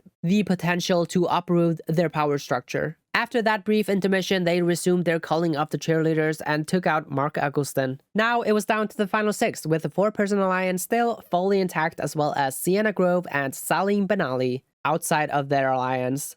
But for the first time, the alliance didn't agree who of the 2 should go out. Octavia and Vanessa had a decent relationship with Sienna, but didn't really like Salim. In fact, Vanessa had an extreme hatred towards him. Paolo and Aaron, however, wanted Sienna to go, especially Aaron, who had been Sienna's #1 enemy the entire game. Without settling their dispute, they headed into tribal with 2 different plans, and so the vote was a tie. On the revote, however, Paolo conceded and switched his vote to Salim, giving the women the momentary win. Things were starting to become somewhat contentious between the 2 sides of the alliance, and the women decided to cut bait on Paolo, taking him out in 5th place. This left Vanessa and Octavia heading into the finale with the 2 arch-enemies, Aaron and Sienna. They expected a smooth ride to the end, as there was no way Aaron and Sienna would ever work together. However, Sienna won immunity and decided now would be her time to strike. She approached Aaron and pitched him a plan. As long as they voted together this one time, Aaron would have a shot at staying in the game. And so what should have been a closed and shut Final 4 tribal turned into a 2-2 tie between Vanessa and Aaron.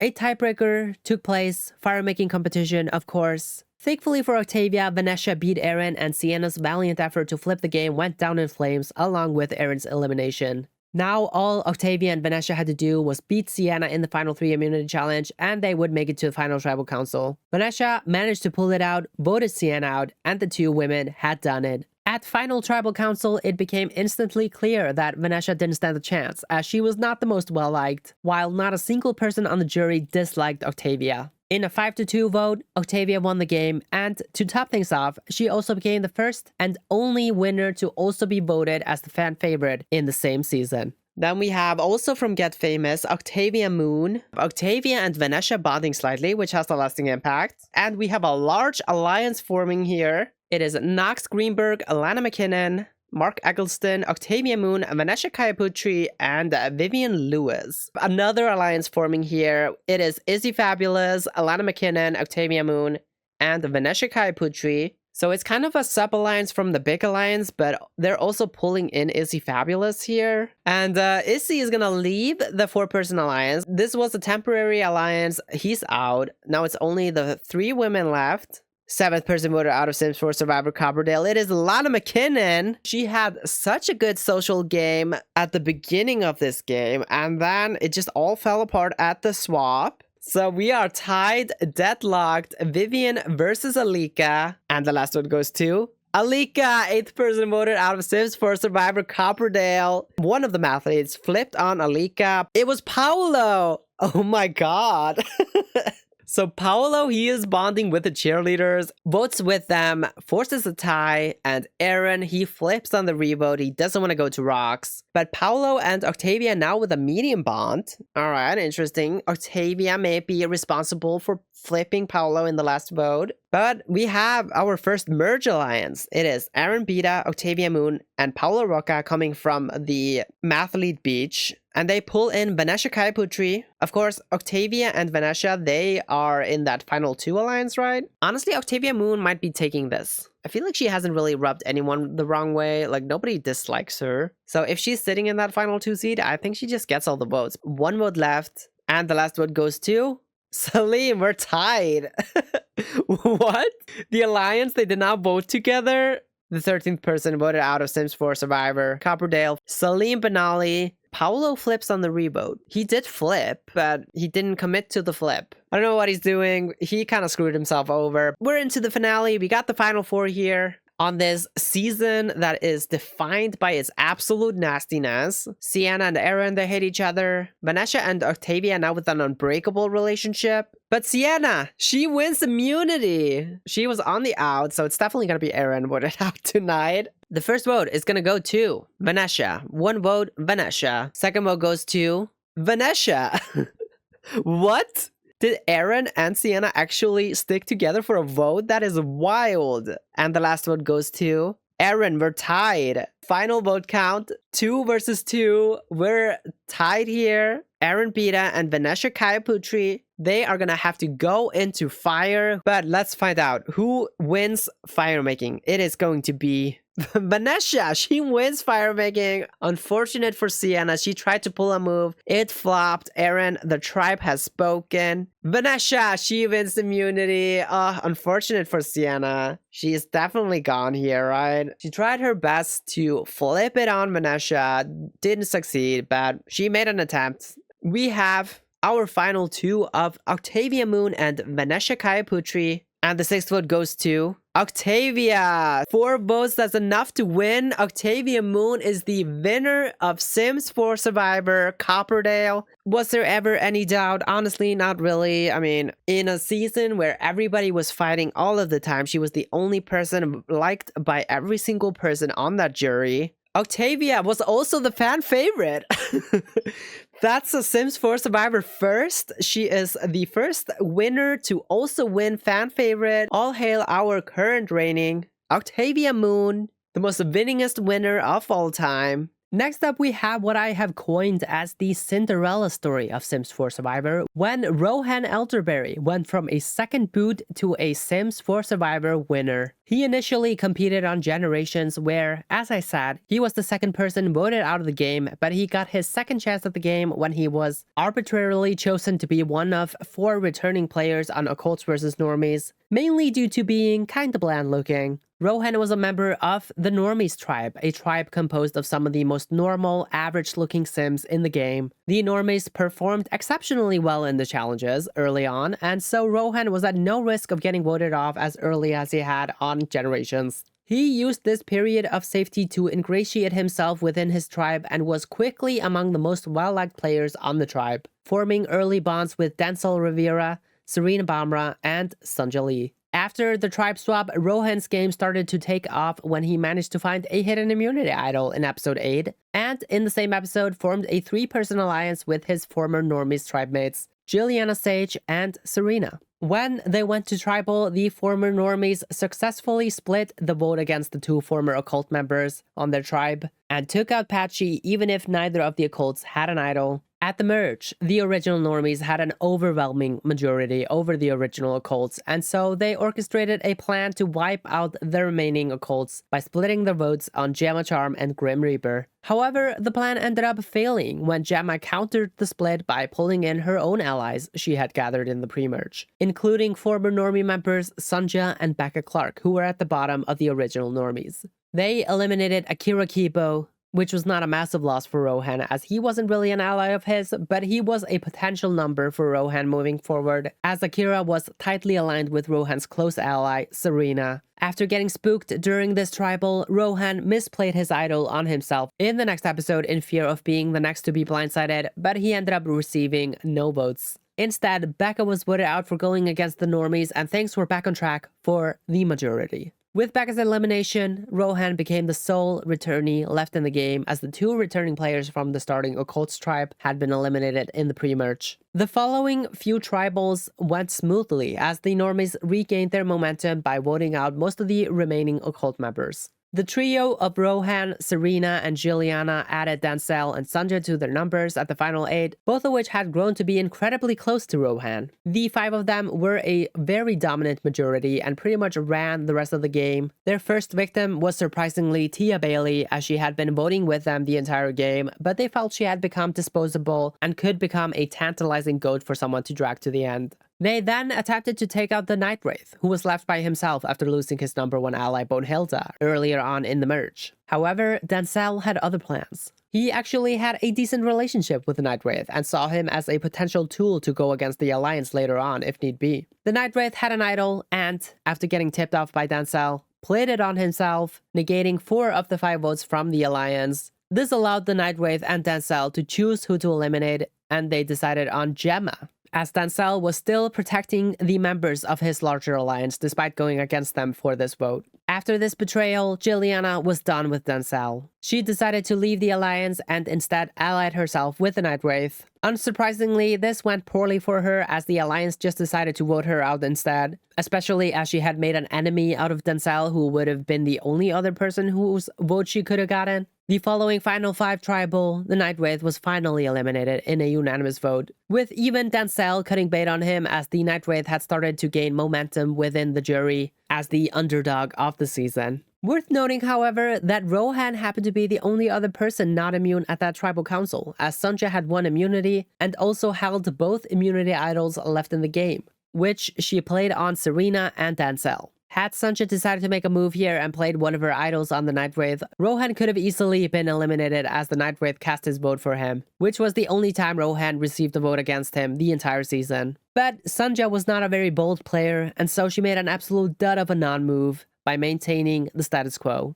The Alliance successfully made the final 4 together, the only casualty being the traitor Juliana. Now they would have to go against one another. Thanks to Rohan's social game, he wasn't at much risk as the other 3 all considered him their closest ally, and so he had options heading into tribal. After Serena won immunity, it was between Sanjay and Denzel. The 2 women wanted Denzel out as he was looking to be the favorite to win due to his strong strategic game, but Rohan didn't agree.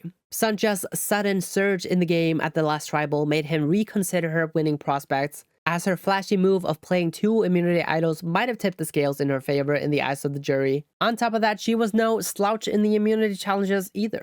Rohan decided to vote with Denzel for Sanjay, resulting in a tie, and the 2 headed into fire. Unfortunately for Rohan, Denzel was unable to beat Sanjay, and so he became the final member of the jury. Or I say unfortunately, but it was honestly a blessing in disguise as the 2 women were right. Denzel had played a very strong game and was pretty much the only player left who could have beat Rohan, so him trying to save Denzel was a bit of a misplay on Rohan's part. At final tribal council, Rohan was the overwhelming favorite of the 3 as he had been the head of the majority alliance and therefore got the most amount of credits for the moves they made. After a 4-2 vote, Rohan went from a second boot to a Sims 4 Survivor winner. The first one is Rohan Elderberry, coming from Season 4, Generations. Rohan and Denzel seem to be bonding, and Rohan seems to be bonding with a bunch of people here. We have Rohan and Sanja bonding strongly. We have Rohan finding the hidden immunity idol. This is the Rohan episode because he also forms an alliance with Jilliana and Serena. We are now left with 4 original occult members and 8 normies.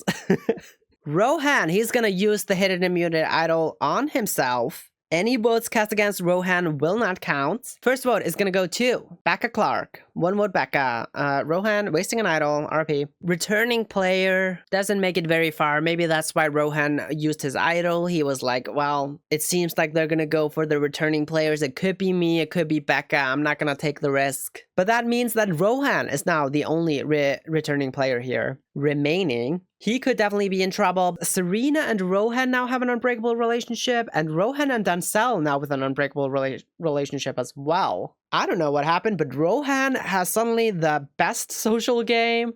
I think Rohan might be winning, to be honest. Second boot into a winner? That would be wild. And we have our first merge alliance. It is a 5-person merge alliance. It seems to be the Rohan alliance, just an extension of his 3-person alliance. Now with his 2 other unbreakable bonds here, Dancel and Sanja. I think this is going to be the final 5. Something is happening here. Jilliana, she is out of the Rohan alliance.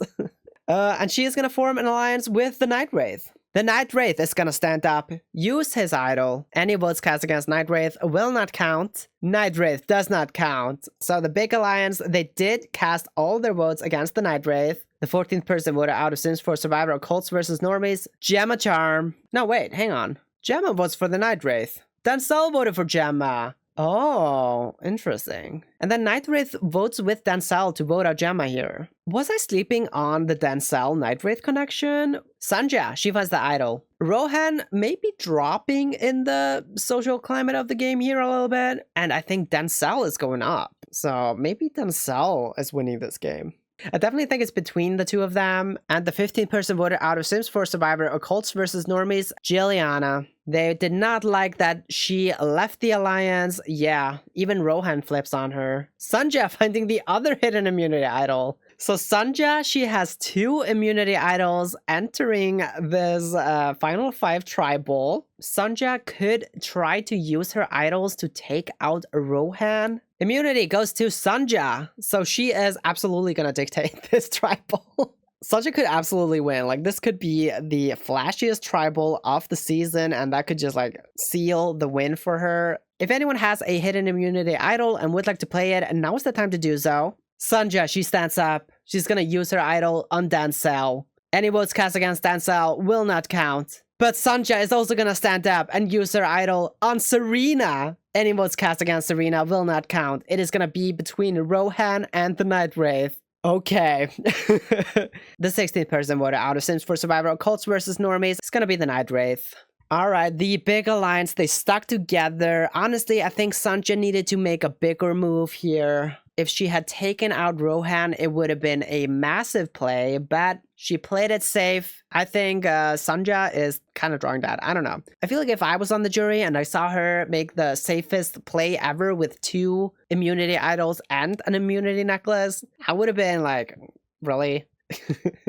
We're tied. We're going into fire. And the person who loses fire making is gonna be Dancel. I thought he had a very good shot at winning, but he loses out here at the end. We have our final 3 here. Rohan Elderberry, Serena Bamra, and Sanjali. The winner of Sims 4 Survivor Occults vs. Normies is Rohan Elderberry. Congratulations, Rohan. That is incredible. Second boot to a Sims 4 Survivor winner. What a Cinderella story here. All hail our current reigning Rohan Elderberry, the Cinderella of Sims 4 Survivor. Next up was Blood vs. Water, a season where 9 previous players returned to compete against their loved ones, and for the first time in Sims 4 Survivor history, Lightning was able to strike twice as Ava Harjo took the win for the second time. Ava entered the season as the only returning winner, and alongside her was her stepchild, Ash Harjo. Ava was placed on the returning tribe along with the other returning players, and they absolutely demolished their opposing family members over on the family tribe. The only immunity challenge they lost was the first one, where Rahul Chopra was eliminated in an almost unanimous vote, and despite having the biggest target on her out of anyone, Ava was not targeted. In episode 2, Ava joined a 6-person alliance along with Beth Sterling, Jess Sigworth, Morgan Fires, Mortimer Goth, and Wolfgang Munch. This alliance would not last for a single vote together, as it wound up dissolving in episode 4, and another 6-person alliance was formed to replace it, which did not include Ava. Things were looking to potentially be dangerous for Ava, but luckily, the tribe swap took place before they ever went to tribal. Ava landed in a minority after the swap when she was placed on the family tribe along with Wolfgang and Jeffrey Landgrab, as well as 4 members from the starting family tribe. Despite this, the returnees weren't really in dire straits, as the family members weren't particularly tied and were open to working with the returnees. Ava and Wolfgang banded together and were able to form a 3-person alliance along with Siobhan Fires, the sister of Morgan, who both Ava and Wolfgang had had a working relationship with prior to the swap. Ava also managed to find a hidden immunity idol during this time. But not everything came up roses for her, as she also lost her family member, Ash, who unfortunately became one of the casualties from the opposing tribe. Entering the merge, the returning players had an overwhelming majority over their family members, with 8 returning players making the merge versus 4 of their family members. The family members became immediate, obvious targets, with Lavina Chopra becoming the easy merge boot. However, things became more complicated as the 3 remaining new players at the final 11 all still had their respective family member from the returnee tribe still in the game. Once Dina Caliente became the target of the returning players, her sister Nina decided to flip the game on its head by playing an idol on her and negated every single vote aside from hers and Dina's, resulting in the elimination of Cassandra Goth. Nina's move turned the Caliente sisters into targets number 1 and 2 for the returnees. After Jess won her 3rd consecutive immunity challenge at the final 10, Nina became the clear target to the larger returnee alliance. But Ava had a different agenda. She had a working relationship with Nina from their time on Worldwide together, and she saw the threat of the larger alliance that had formed without her on the starting returnee tribe. On top of that, Morgan had started to publicly target Ava due to her status as a previous winner, and wherever Morgan would vote, her sister Siobhan would follow. Ava leveraged her relationship with Nina and got the Calientes on board for a blindside on Beth Sterling, whom Ava had had a contentious relationship with. Nina managed to bring Jeffrey into the fold as well, while Ava brought in her number 1 ally, Wolfgang. And then the final piece of the puzzle was Jess, who was aligned with the larger returnee alliance. However, after winning so many immunities, she was afraid that the target on her back had grown too large, and so she was looking to strike first. With all the pieces in place, the blindside was a success and Bess was eliminated, giving Ava more leverage in the game. With the larger returnee alliance pretty much neutralized, Ava pivoted once again at the final 9. When the Calientes wanted to target Wolfgang, Ava flipped on them and instead allied herself with the Fire Sisters instead, taking out Dina Caliente. But the game flipped once again at the final 8 after Nina won immunity. The consensus target seemed to be on Jess, but the Fire Sisters decided to instead orchestrate a blindside on Jeffrey, along with Mortimer and Jess. Ava likely should have been their target over Jeffrey, as Morgan was still vocally targeting her, but she was most likely saved by Siobhan, who was still closely aligned with Ava. At the final 7, Jess's 9 lives finally ran up and she was clipped out of the game, leaving Ava now the biggest target remaining of the final 6. After Wolfgang won immunity, it became clear that Ava would be the target entering tribal, but thankfully she had managed to hold onto her idol that she found in the pre-merge, and so she was able to save herself. Wolfgang and Ava became the deciding votes, and together they eliminated Nina. Entering the finale, Ava's massive target remained, and she knew she had to play the endgame flawlessly if she was to pull off a second win. And wouldn't you know it, she managed to win both of the final 2 immunity challenges.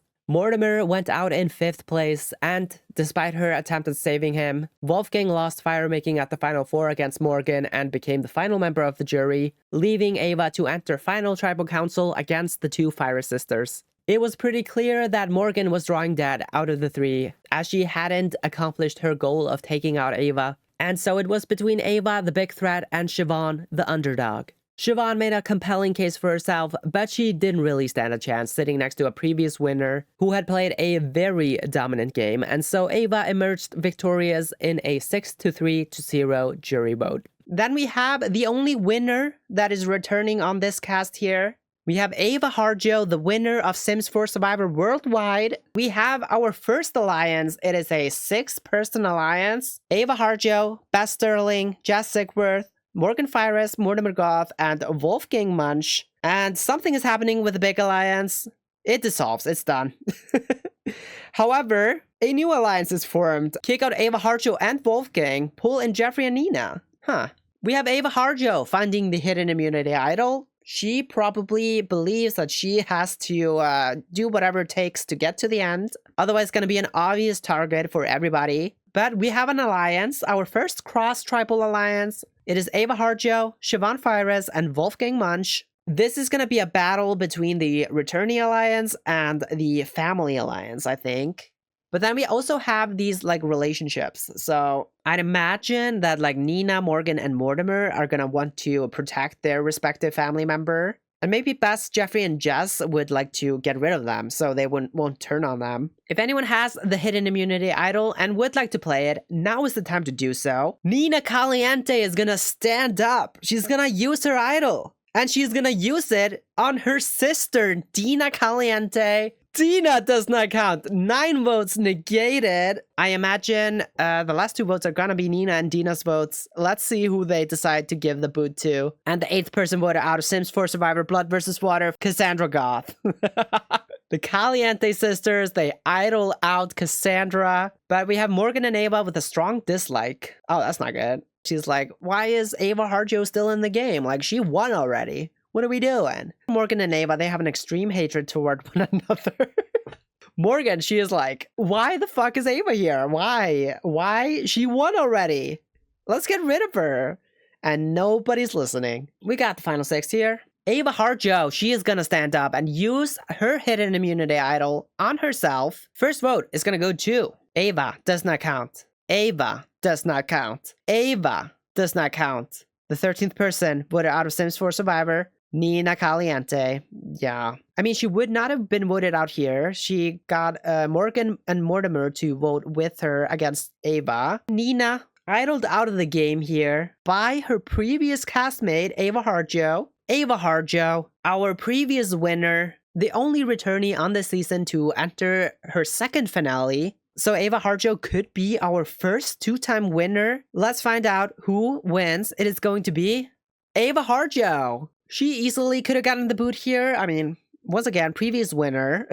But she is able to pull off the immunity win. Cannot be voted for. Ava, she was immunity again. Is going to make it to her second final 3. And the first winner to make it once again to the final tribal council on a return. And the last vote is going to go to Morgan. We're tied. Yeah, we kind of expected this to happen. We're going to go into fire. Wolfgang and Morgan, they will have to make fire. And the person who is voted out of the game in the 4th place here is going to be Wolfgang. The tribe has spoken. Oh my god. We have our final 3. Ava Harjo, Morgan Fires, and Siobhan Fires. 4 votes Ava, 3 votes Siobhan, 1 vote left. So if Ava gets this last vote, she obviously wins. But if Siobhan ties the vote here, then that means that Morgan will vote for the winner. And obviously, she's gonna vote for her sister. So the final vote and the winner, probably, of Sims 4 Survivor is going to be Ava Harjo. Ava, congratulations, the first 2-time winner of Sims 4 Survivor. Wow, incredible. What the hell? How did she pull this off? Nobody knows. All hail our current reigning, our 2-time winner, Ava Harjo. She is the queen of Sims 4 Survivor now, right?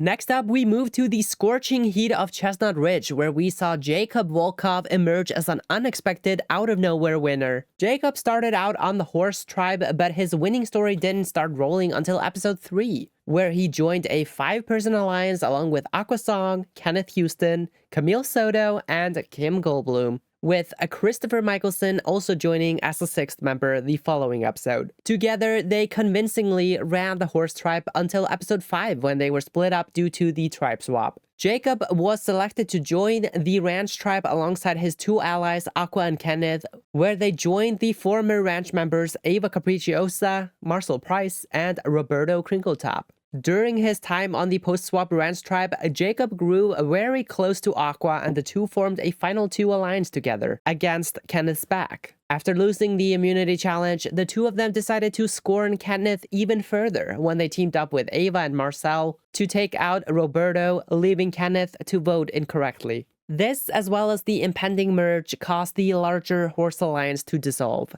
The Ranch tribe lost the following episode's immunity challenge as well, and Jacob was suddenly in danger as Ava and Marcel turned their backs on him and Aqua, and with Kenneth now a free agent, the vote was very much up in the air. However, Aqua still had a strong connection with Kenneth and was able to convince them to remain loyal to their former tribe, and together they voted Ava out of the game. Entering the merge, the original Horse tribe was in a 6-4 majority over the original Ranch members. But the Horse tribe was fractured, leaving some cracks for the Ranch members to slither themselves into. After a messy 5-3 to 1-1 vote, Kim Goldblum was blindsided by her former tribe mates and became the merge boot due to being disliked on their original tribe. This blindside tightened the gap between the two starting tribes as the Horse members gave the Ranch members even more leverage heading into the final 9. Thankfully for the Horse members, they were able to recognize the danger of this, and so they targeted the head honcho of the Ranch tribe alliance, Supriya Delgado. She was eliminated, and the following 2 episodes, her 2 closest allies, Kato Akiyama and Colin Robertson, followed right behind her, leaving only Marcel Price as the sole remaining Ranch member left at the final 6.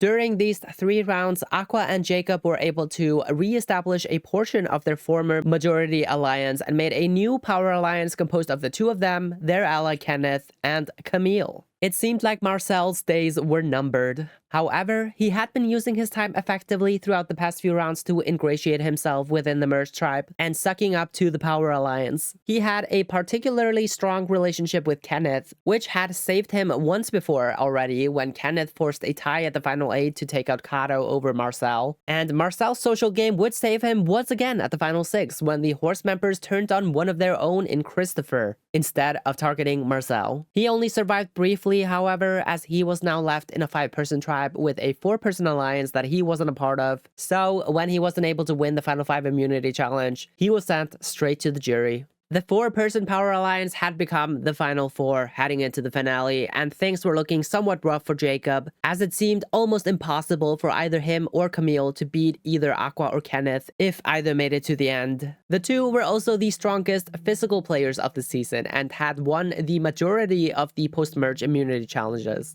On top of that, they had also been Jacob's 2 closest allies throughout the season, meaning he was far more likely to bring one of them with him to the end than he ever would Camille, whom he didn't even like. It would take nothing short of a miracle for Jacob to pull out the win. And wouldn't you know?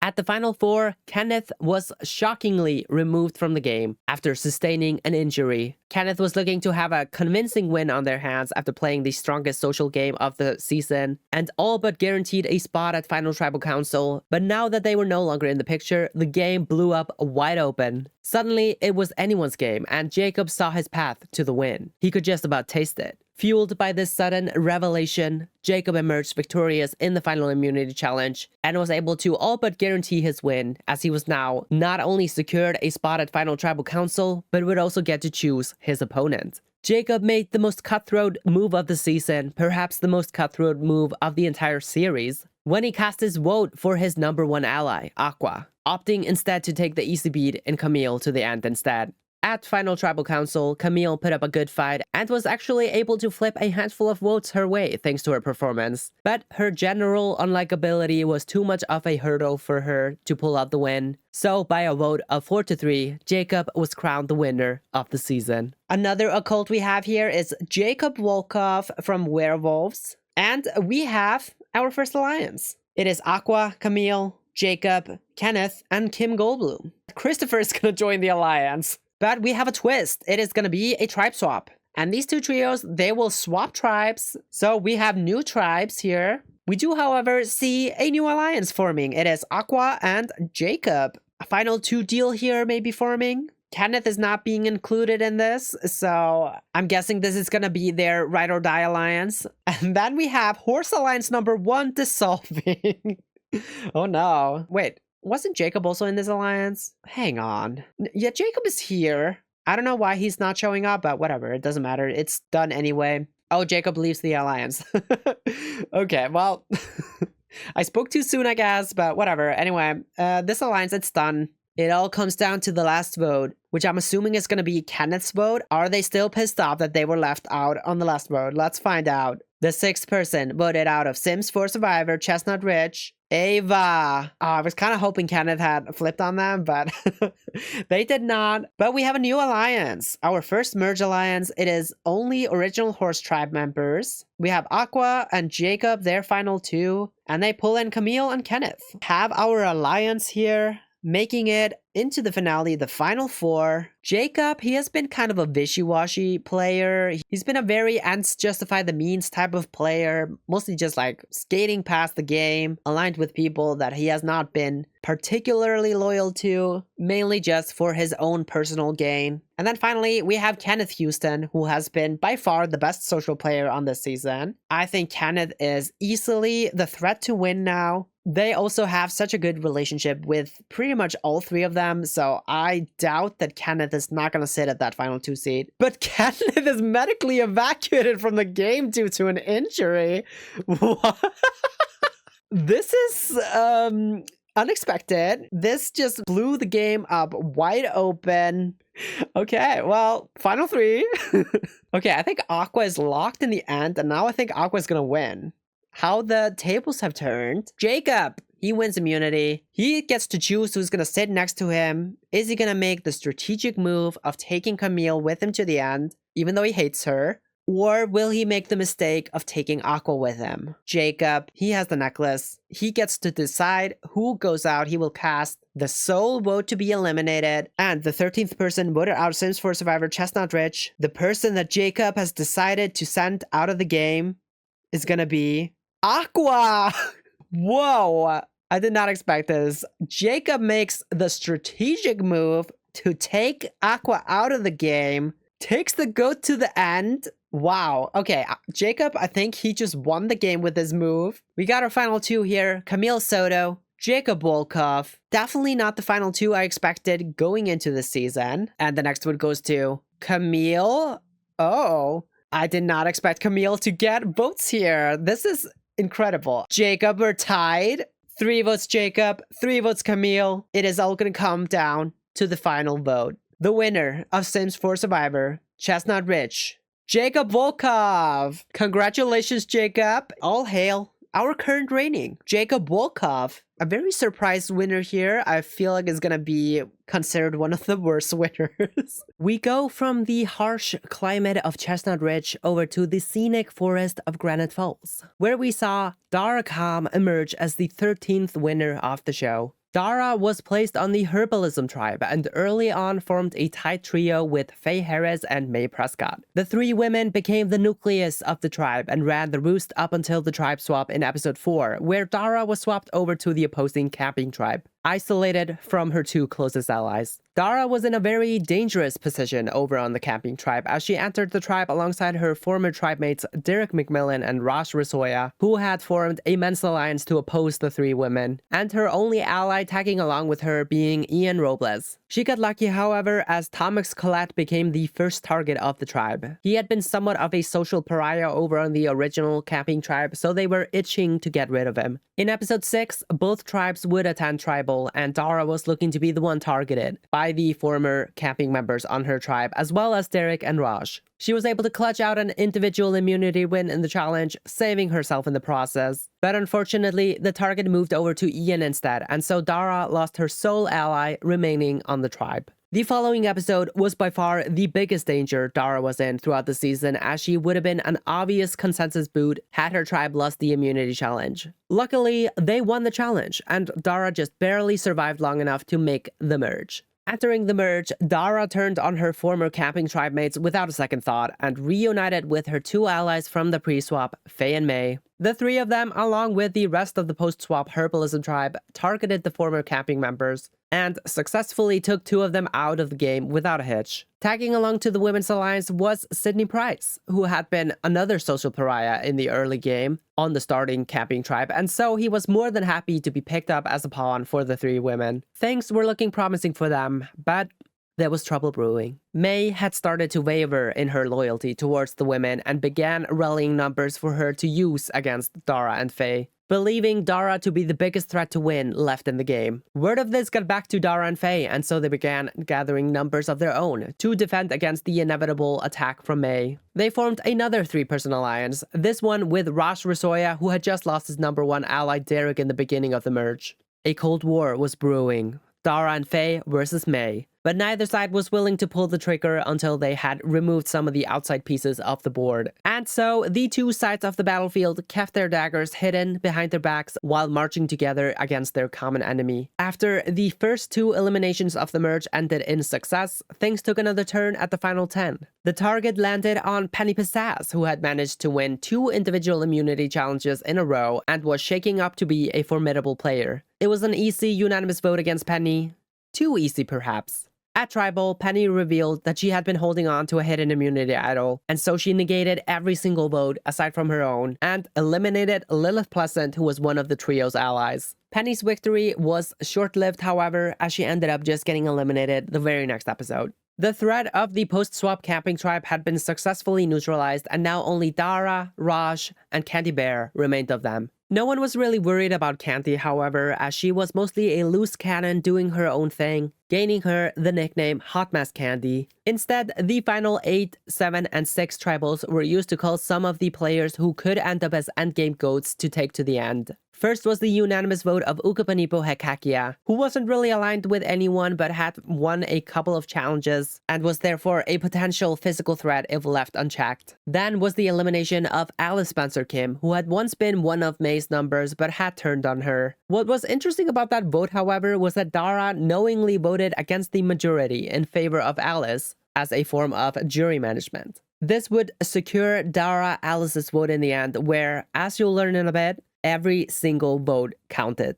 At the final 6, it finally became Candy's time to leave, and once again, Dara put in extra effort to have Candy leaving for jury with a good opinion of her, securing Candy's jury vote in the process. And so, we entered the finale with the women's trio somehow still intact and finally ready to begin the war. On one side, Faye and Dara, on the other, May. Amidst the battlefield were Sydney and Raj, who both sides thought were locked in numbers for them, and so the two men seemingly had far more power than they likely should have. In the final 5 round, May won immunity and hatched a plan to take out Dara. She locked in Sydney and thought she had Raj as well. However, Raj had grown really close to Faye, and found it more likely to make it to the final tribal council if he aligned with her and Dara. So, the three of them removed Sydney off the board. This was a devastating loss for May, who had a great shot at winning had she pulled off the blind side, but in one fell swoop, it seemed as though she had already lost and her fate was sealed. Her reluctance to strike earlier cost her the game, and so, once she lost the final immunity challenge, she was voted out by the trio of Dara, Faye, and Raj. Dara had won the war. At final tribal council, it was looking to be between either Faye or Dara, as the two had expertly navigated the game in lockstep. Everyone expected Raj to be out for the count, but he entered tribal guns a-blazing. He managed to flip votes to his side with his impressive performance, and with those votes changed, the final result was a 3-3-3 tie. For the second time in Sims 4 Survivor history, the winner would be determined by a tie-breaking fire-making challenge. But as we saw in the pre-merge, when Dara gets pushed into a corner, she has no problem clutching it out. Dara beat Faye and Raj and was crowned the winner. Then we have Dara Calm, a tenant from For Rent. Dara and Faye bonding slightly. Also Dara and May bonding slightly. But these bonds, they result in an alliance. We have Dara, Faye, and May forming a 3-person alliance. Nice job, Dara, here, pulling in these 2 women. This women's alliance, they are all over the place. They change allegiances every 5 seconds. It is a tribe swap. We've got Ian, Dara, Raj, and Derek moving on over to the camping tribe. Dara is the only one from the Herbalism Women's Alliance on this tribe, so she could be kind of swap screwed here. Dara, she wins immunity. Winning that immunity necklace maybe saved her from this tribal tonight, but Ian did not have that necklace, so he goes out here. Dara now on a ship of her own. Immunity, however, is going to go to the camping tribe as well. Dara may be just surviving by the skin of her teeth here, but we have the Women's Alliance. They are back together, Dara, Faye, and May. They also have their larger Women's Alliance with Alice tagging along to that. Alice, she's out of the Alliance.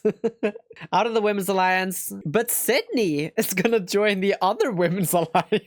We have a new alliance. It is Alice, May, Raj, and Sydney. Is she ditching Dara and Faye then? I don't know. We have a new alliance as well. It is Dara, Faye, and Raj now. Penny, she is gonna use her idol on herself. Unanimous vote against Penny, I think. Penny does not count. It was a unanimous vote. Candy and Dara bonding strongly, which has a lasting impact. Okay. And we have some unbreakable relationships on the board. It is May and Dara, Faye and Dara and Alice.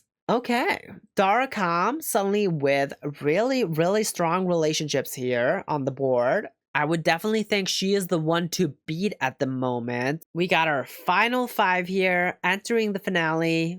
We have Dara Calm, absolute social threat of the season. She has had by far the best spawns of anybody here. Is gonna have a very good case to win if she can make it to that final 3 seed. It'll be curious if these 3 women stick together, because Faye is more loyal to Raj than she is to May. However, a big shift here. May and Dara with a medium bond. They used to have an unbreakable relationship, but now it is down to a medium bond. May and Dara, they know they are each other's biggest threat. They are willing to go against one another, willing to take the other out. This could be an explosive finale here. Second vote goes to Dara. 1 vote Dara, 1 vote Sydney, and the 4th vote goes to Dara. Okay. 2 votes Dara, 2 votes Sydney, 1 vote left. It all comes down to the last vote. If May turns on her, she could easily get the boot. But the 16th person voted out of Sims 4 Survivor Granite Falls. Sydney. So it is Sydney and May who vote for Dara. So Raj is the person that does not flip. May was very much willing to pull the trigger on Dara, but once again does not have the control of her alliance members. She tried her move, she failed, so I think she's gonna pay for it now. And the 17th person voted out of Sims 4 Survivor Granite Falls. It is May Prescott. She played a very solid game, but Dara was always just a step ahead of her. We have our final 3 here. Dara Calm, Faye Harris, and Raj Risoya. 3 votes Faye, 3 votes Raj, 2 votes Dara, 1 vote left. I am shocked that Dara did not just run with it here. So I think Dara and Faye did split their votes. And our last vote is gonna go to Dara. So we're tied. For the second time in Sims 4 Survivor history, we have a tie, and we're gonna go into fire making. I hate this. Why is there a 9-person jury? The person who wins fire making and is our winner, Dara Calm. Okay, I think it's the right winner. Just weird circumstances as to how they won. All hail our current reigning Dara Calm.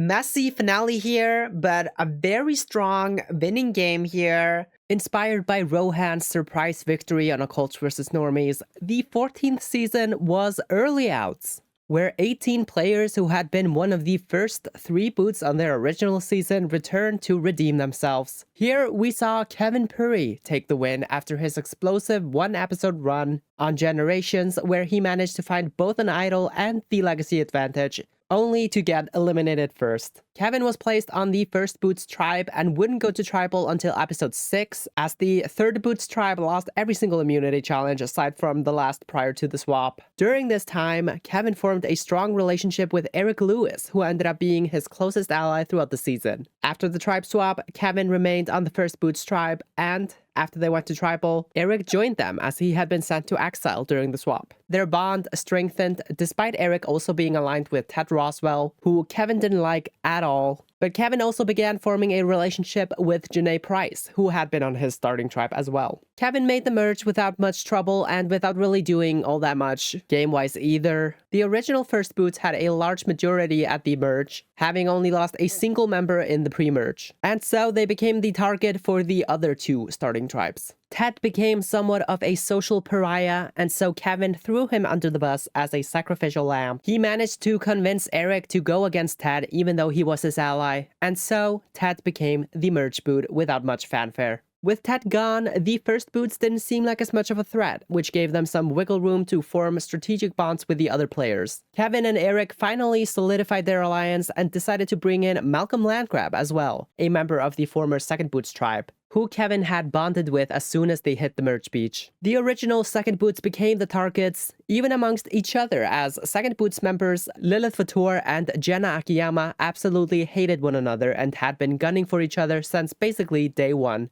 The First and Third Boots utilized this rivalry by allying themselves with Jenna and sniping Sergio Romeo out of the game, another Second Boots member who was aligned with Lilith and Malcolm. After their immediate betrayal, Malcolm, unsurprisingly, left the alliance with Kevin and Eric. With the threat of the Second Boots pretty much removed since the remaining members were still feuding, the First Boots saw the opportunity to flip the game once again and get rid of the remaining Third Boots, who are now down to only 2 members after their disastrous pre-merge performance. With Jenna's help once more, they eliminated Vanessa Jung, leaving Marcus Flex as the sole Third Boot member remaining in the game. It seemed like nothing could stop the First Boots as they made up half of the tribe at the final 8. However, unbeknownst to them, one of their own was planning a coup. Angela Pleasant, who was securely on the bottom of the First Boots, decided to flip on them and join up with Lilith and Malcolm. During this round, Kevin managed to win a pivotal advantage in the reward challenge, an extra vote, and sensing something was up, he used his advantage immediately that same episode. But Kevin was in even more trouble than he had anticipated. The votes were going his way, and his extra vote wouldn't be enough to outnumber his opponents. That's when Eric came to the rescue. He had an idol that he played on Kevin, negating the 5 votes heading his way,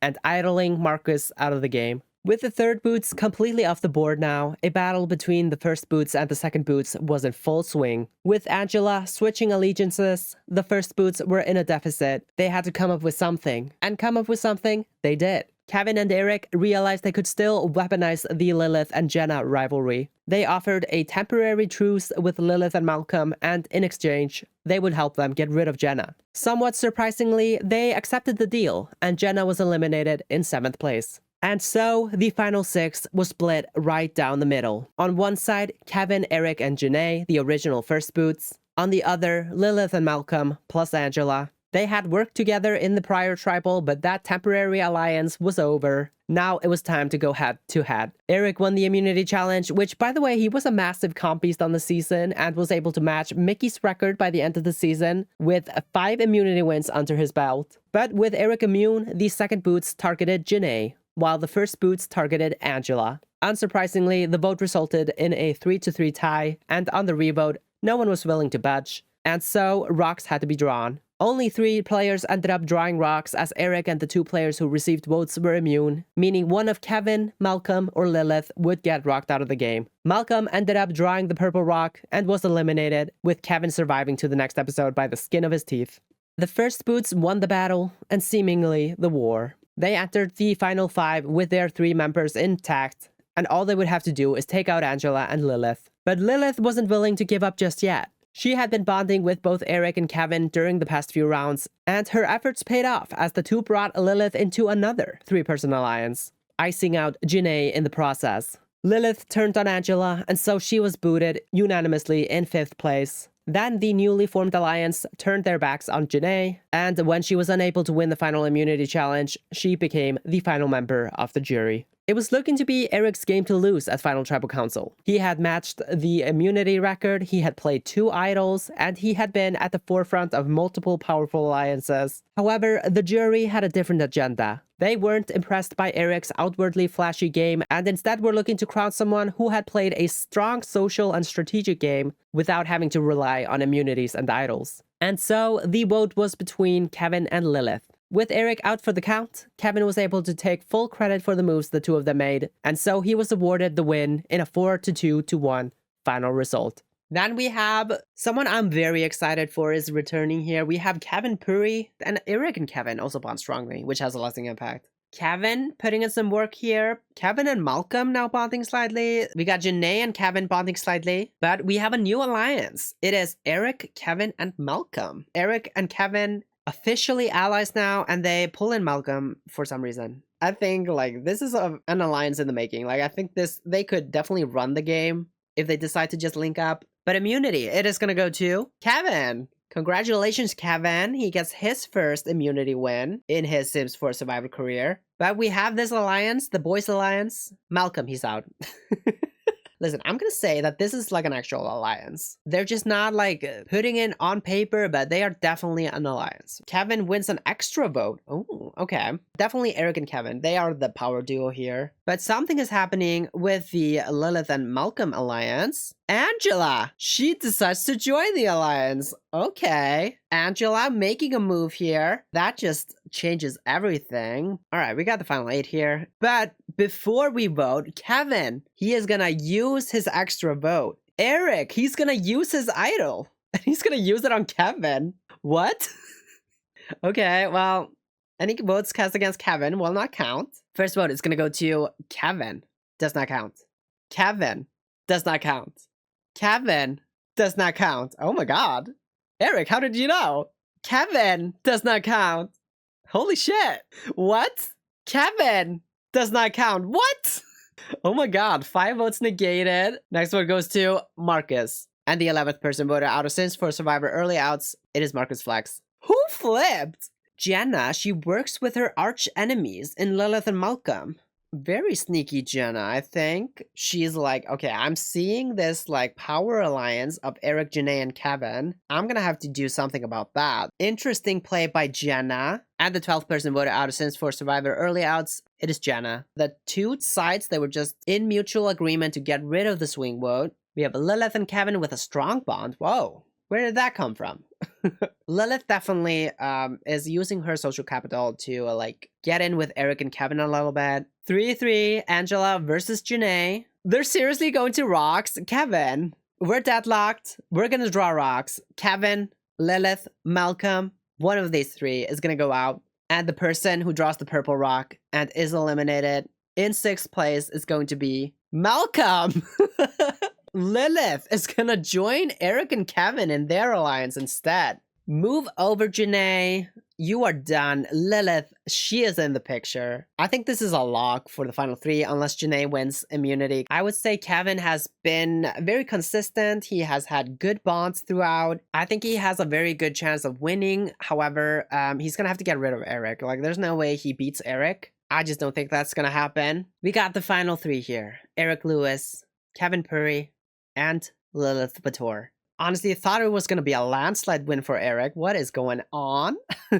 So that's 3 votes Kevin, 2 votes Lilith, 1 vote Eric. Eric has officially lost. The 7th and final vote, it goes to Kevin. Congratulations, Kevin. He is the winner of Sims 4 Survivor early outs. All hail our current reigning Kevin Puri. On Season 15, we saw a bit of an unorthodox change in climate when we went to the frigid cold of Mount Komorebi, and despite coming from a tropical climate, Layla Eilis was able to take the crown after playing a very dominant strategic game. Layla was placed on the sledding tribe, who absolutely demolished their opponents over on the skiing tribe. In fact, the only member to get eliminated from the starting sledding tribe in the pre-merge was Hillary Laurent, who had to be medically evacuated. Otherwise, the sledding tribe made the merge completely intact. During the pre-merge, a clear hierarchy was established on the sledding tribe, with Layla and her #1 ally Cletus Harris sitting comfortably at the top of the pack. Layla and Cletus formed a strong bond at the very beginning of the game, and their loyalty to one another never wavered throughout the season. Together, they formed an alliance with Chanlin and Gidri, holding a strong majority over their tribe mates Agatha Crumplebottom, Megami Ito, and Minsung Lee.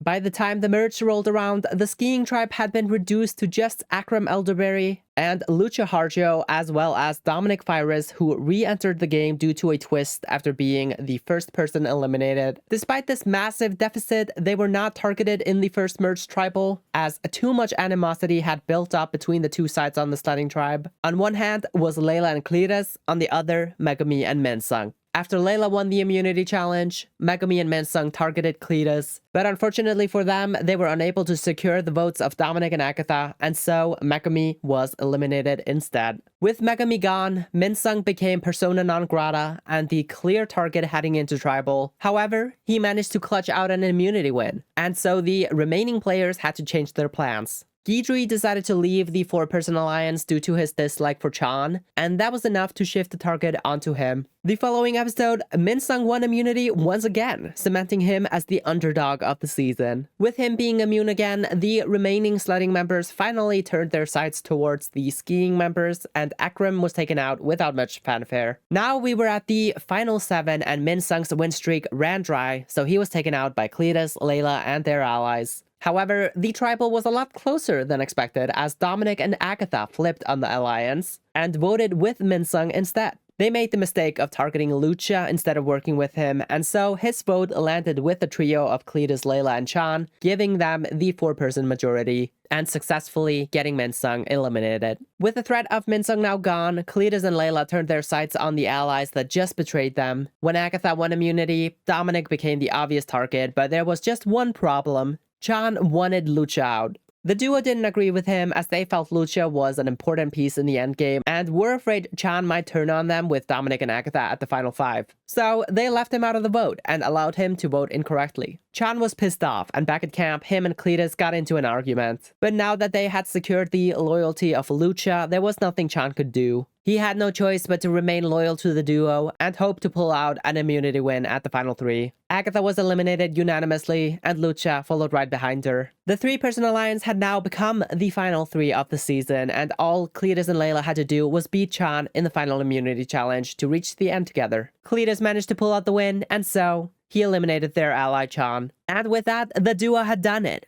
Cletus and Layla became the final 2 of the season. It was unclear which of them would take the win, as they had moved in lockstep the entire season, so neither had the edge over the other. In the end, however, it came down to social game, and as Cletus had been somewhat of an antagonistic figure towards some of the players on the bottom, while Layla was generally well-liked across the board, she took the win in a close 4-3 jury vote.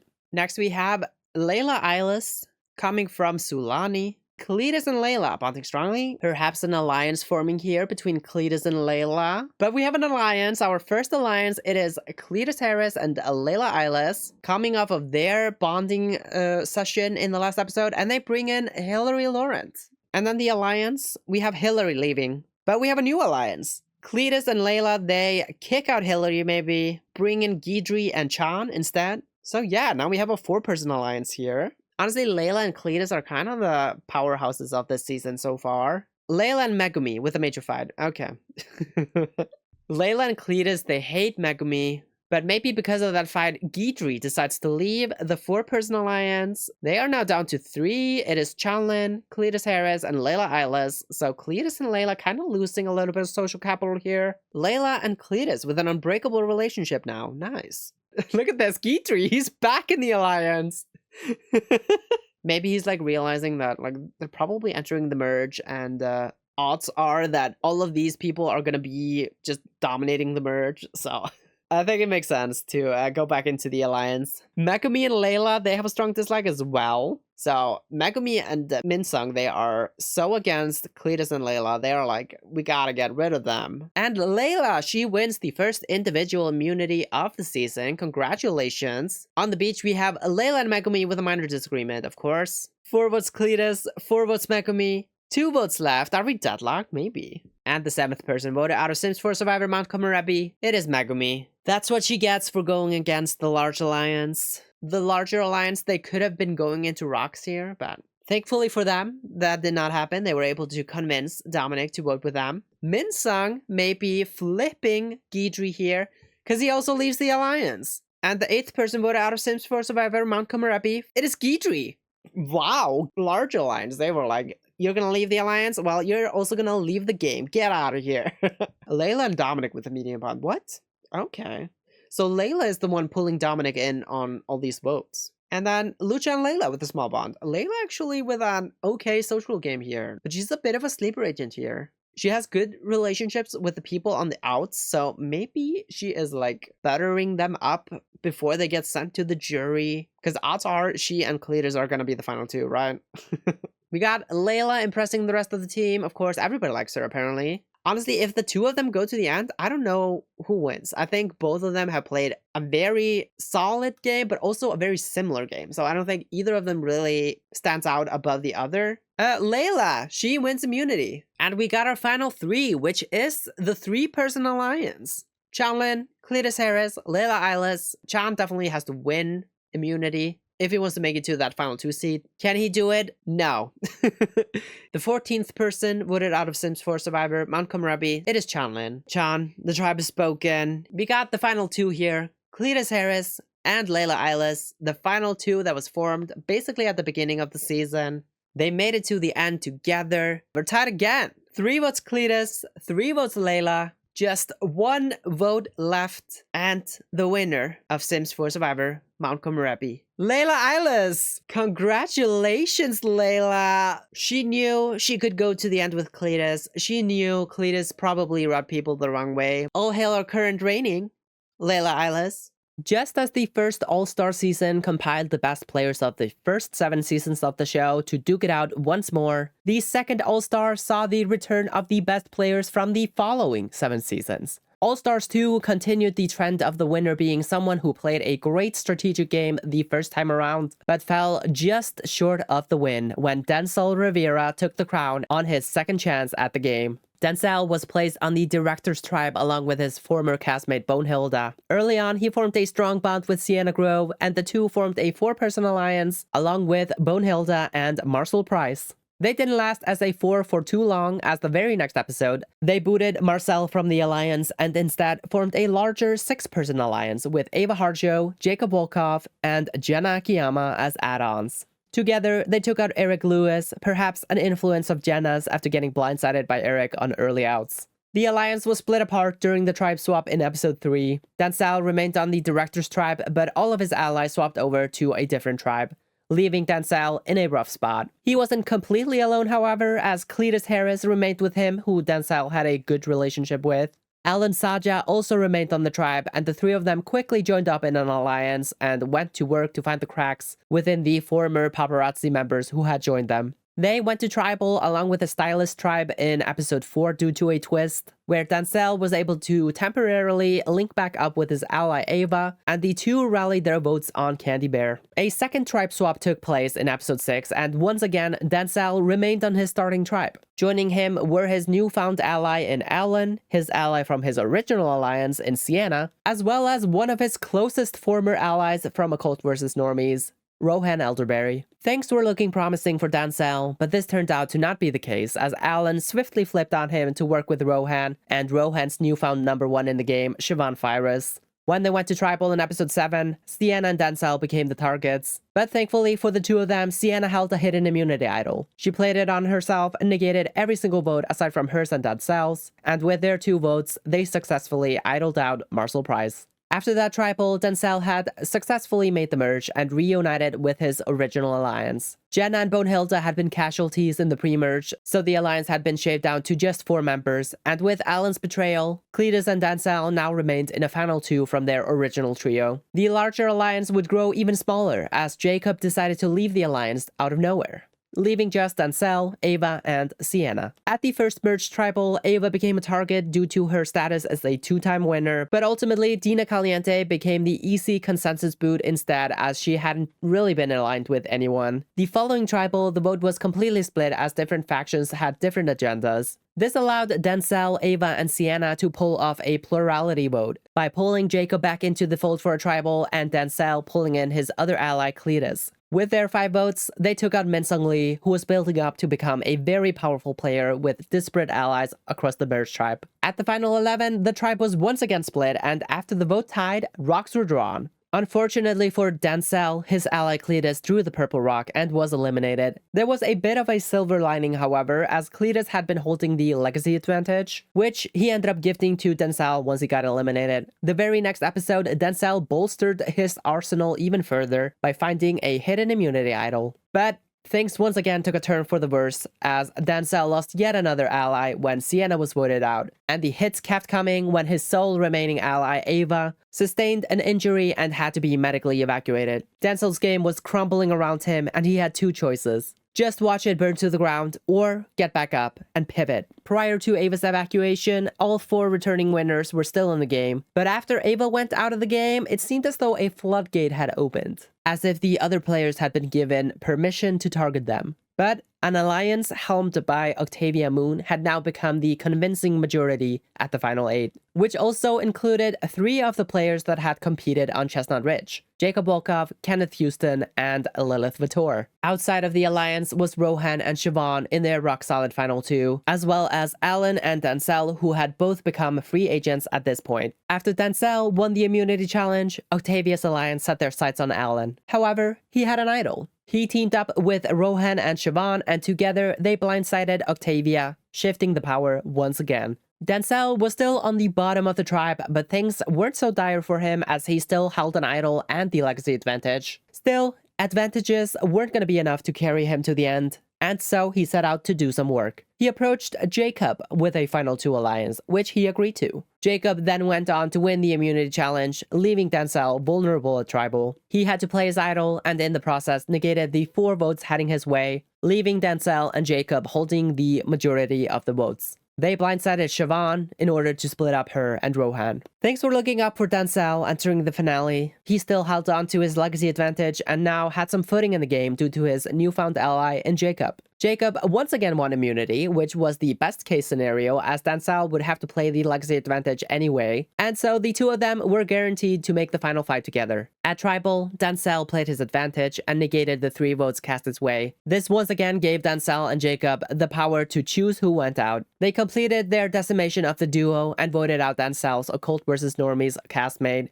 Rohan. At the final 5, Denzel was able to win his 2nd immunity, meaning he had had safety 4 tribals in a row now. Denzel and Jacob decided to target Lilith Vittor as she had been building up a lot of steam in the game in the past few episodes, but Lilith had an idol, which she played on herself, and so Alan took the hit instead. A slight hitch in the plan, but not a massive hit to Denzel as Alan wasn't really an ally of his. However, this left Denzel vulnerable for the first time in a while. At the final 4, as they were heading into tribal 2v2, Denzel and Jacob versus Lilith and Kenneth. As Kenneth won immunity, the target on Lilith was pretty clear, but Denzel had been here before. Last time he had headed into a final 4 with a tight vote, he had been sent to fire and lost the game. So, he went for the Hail Mary. Instead of leaving the vote to fate and just hoping Kenneth and Lilith would target Jacob instead of him, he instead approached Kenneth and convinced them to turn on Lilith. The Hail Mary was a success, and Lilith was voted out unanimously. Denzel had succeeded where he had failed last time. He had made it to Final Tribal Council, alongside Jacob and Kenneth. Despite being a previous winner who had made it once again to Final Tribal Council, the jury was not interested in crowning Jacob again, as they felt he had just latched onto Denzel in the endgame. So it was between Denzel and Kenneth. Kenneth had played a strong and consistent game throughout the season and had never really been in any danger, but it was Denzel's bombastic moves in the endgame that secured him the win in a 5-3-2 vote. Then we have, returning from Sims 4 Survivor Occults vs. Normies, Denzel Rivera is here. Denzel and Sienna bond strongly, which has lasting impact, and that impact is an alliance. So we have Denzel, we have Sienna. They decide to pull in Marcel Price and Bonehilda. And something is happening to this alliance. It is done. However, we have a larger alliance happening. It is pretty much the same alliance aside from Marcel. He's out. And instead, it is Ava, Jacob, and Jenna.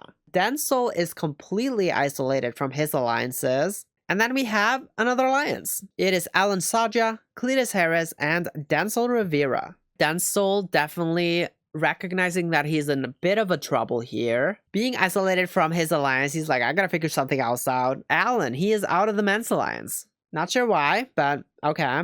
So every single one of our winners made it to the merge. Ava, Denzel, Jacob, and Sienna, the original 6-person alliance, chopped down to 4. Still the largest alliance on the board though. We have Cletus and Denzel with an 8 loyalty final 2 alliance here. We have this alliance. What is going on? Jacob is out. So it's 4 votes Kenneth, 4 votes Sienna, 3 votes Siobhan, which means we're gonna go to rocks. Sienna and Kenneth, they are safe. Okay, Alan, Cletus, Denzel, Jacob, Lilith, Octavia, and Rohan and Siobhan, they're gonna draw rocks.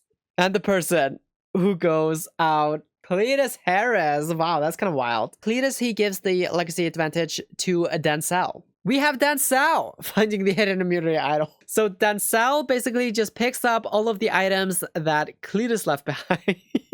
The 11th person voted out of Sims 4 Survivor All-Stars 2 and 4th member of the jury, it is Sienna Grove. The 3-person alliance has taken a massive hit here. Denzel very much losing pretty much all social capital he just had. But immunity, more importantly, is going to go to Denzel. I should never have doubted. He sees that he is losing social capital. He's like, all right, I gotta be immune for this tribal. Nice job, Denzel. And Ava is medically evacuated from the game due to an injury. Oh no.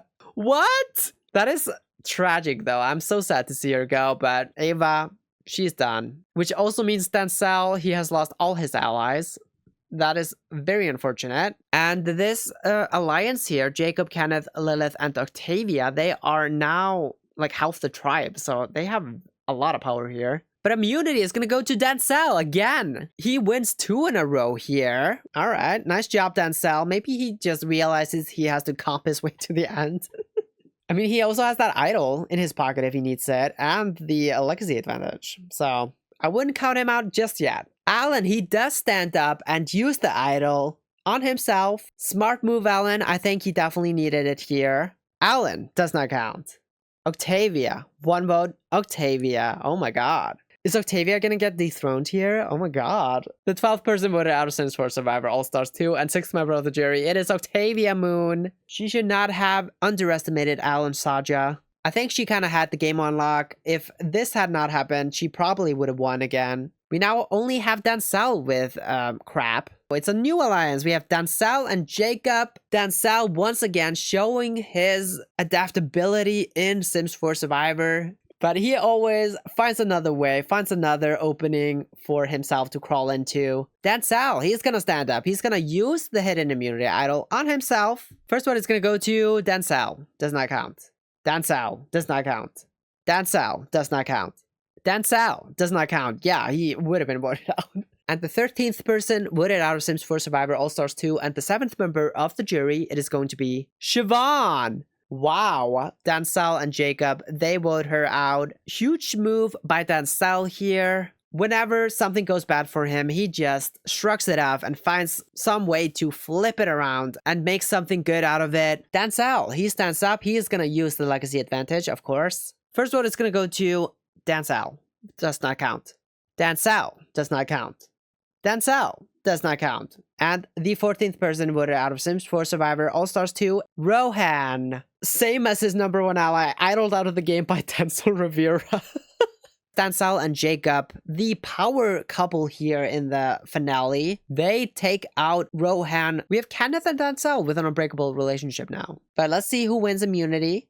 Denzel! Wow, incredible. He wins immunity again, is going to be immune once again. 3 immunity wins and 2 idol plays. Wow. Kenneth and Denzel with an unbreakable relationship kind of came out of nowhere, but it has very much solidified here at the finale. Kenneth and Lilith, their alliance is done. But we see Denzel and Kenneth, they solidified their final 2 deal here. We got the final 3 here. Denzel Rivera, Jacob Volkov, and Kenneth Houston. 3 very strong players. The winner of Sims 4 Survivor All-Stars 2, it is Denzel Rivera. Congratulations, Denzel. Played An absolutely spectacular game here. All hail our current reigning Dancer Rivera. Entering the next era of the show, I decided to do something of an homage to the past 16 seasons of the show in Battle of the Seasons, where one representative from each previous season returned once more to compete. Here we saw none other than Eliza Pancakes take the win after her unfortunate run on Battle of the Sexes all the way back in Season 3 got cut short in the pre-merge.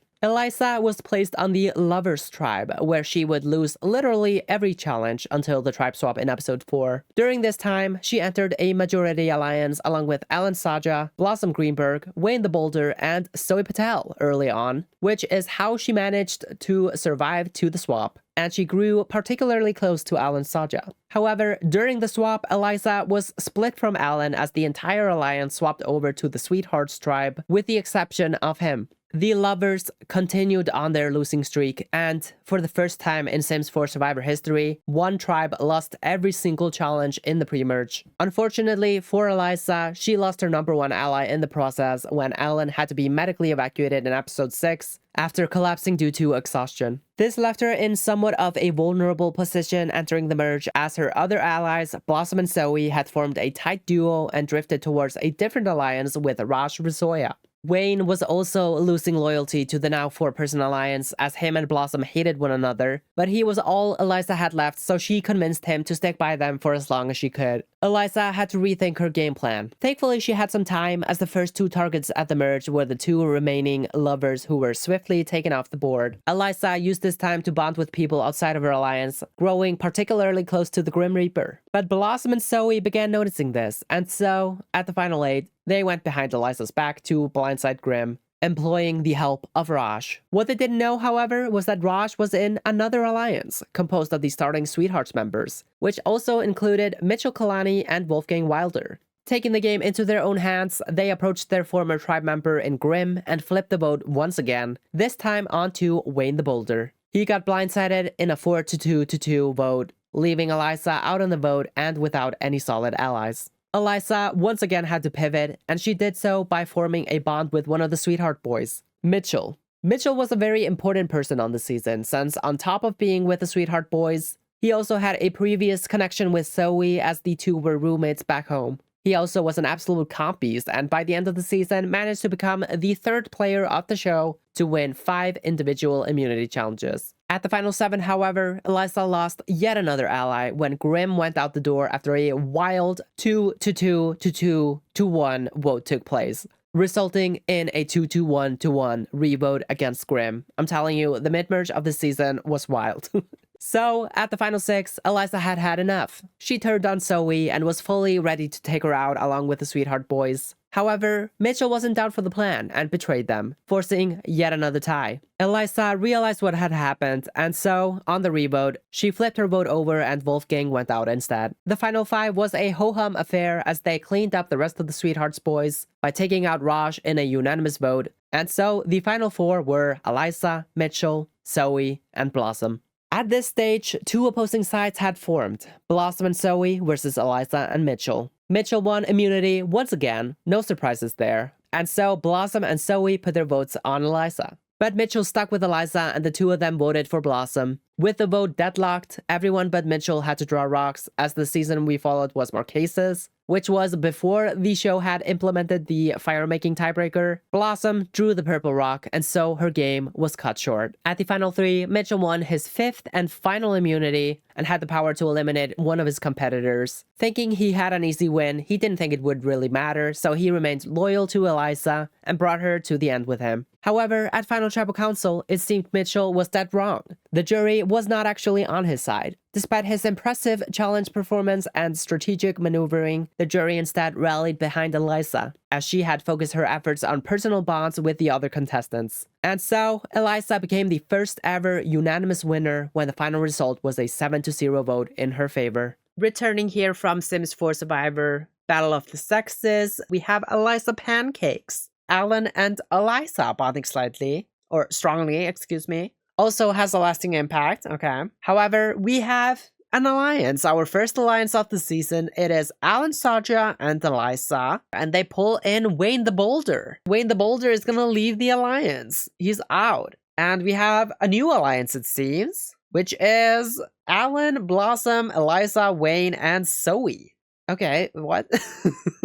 So Wayne is gonna leave this alliance, but he is still working with them in this larger alliance.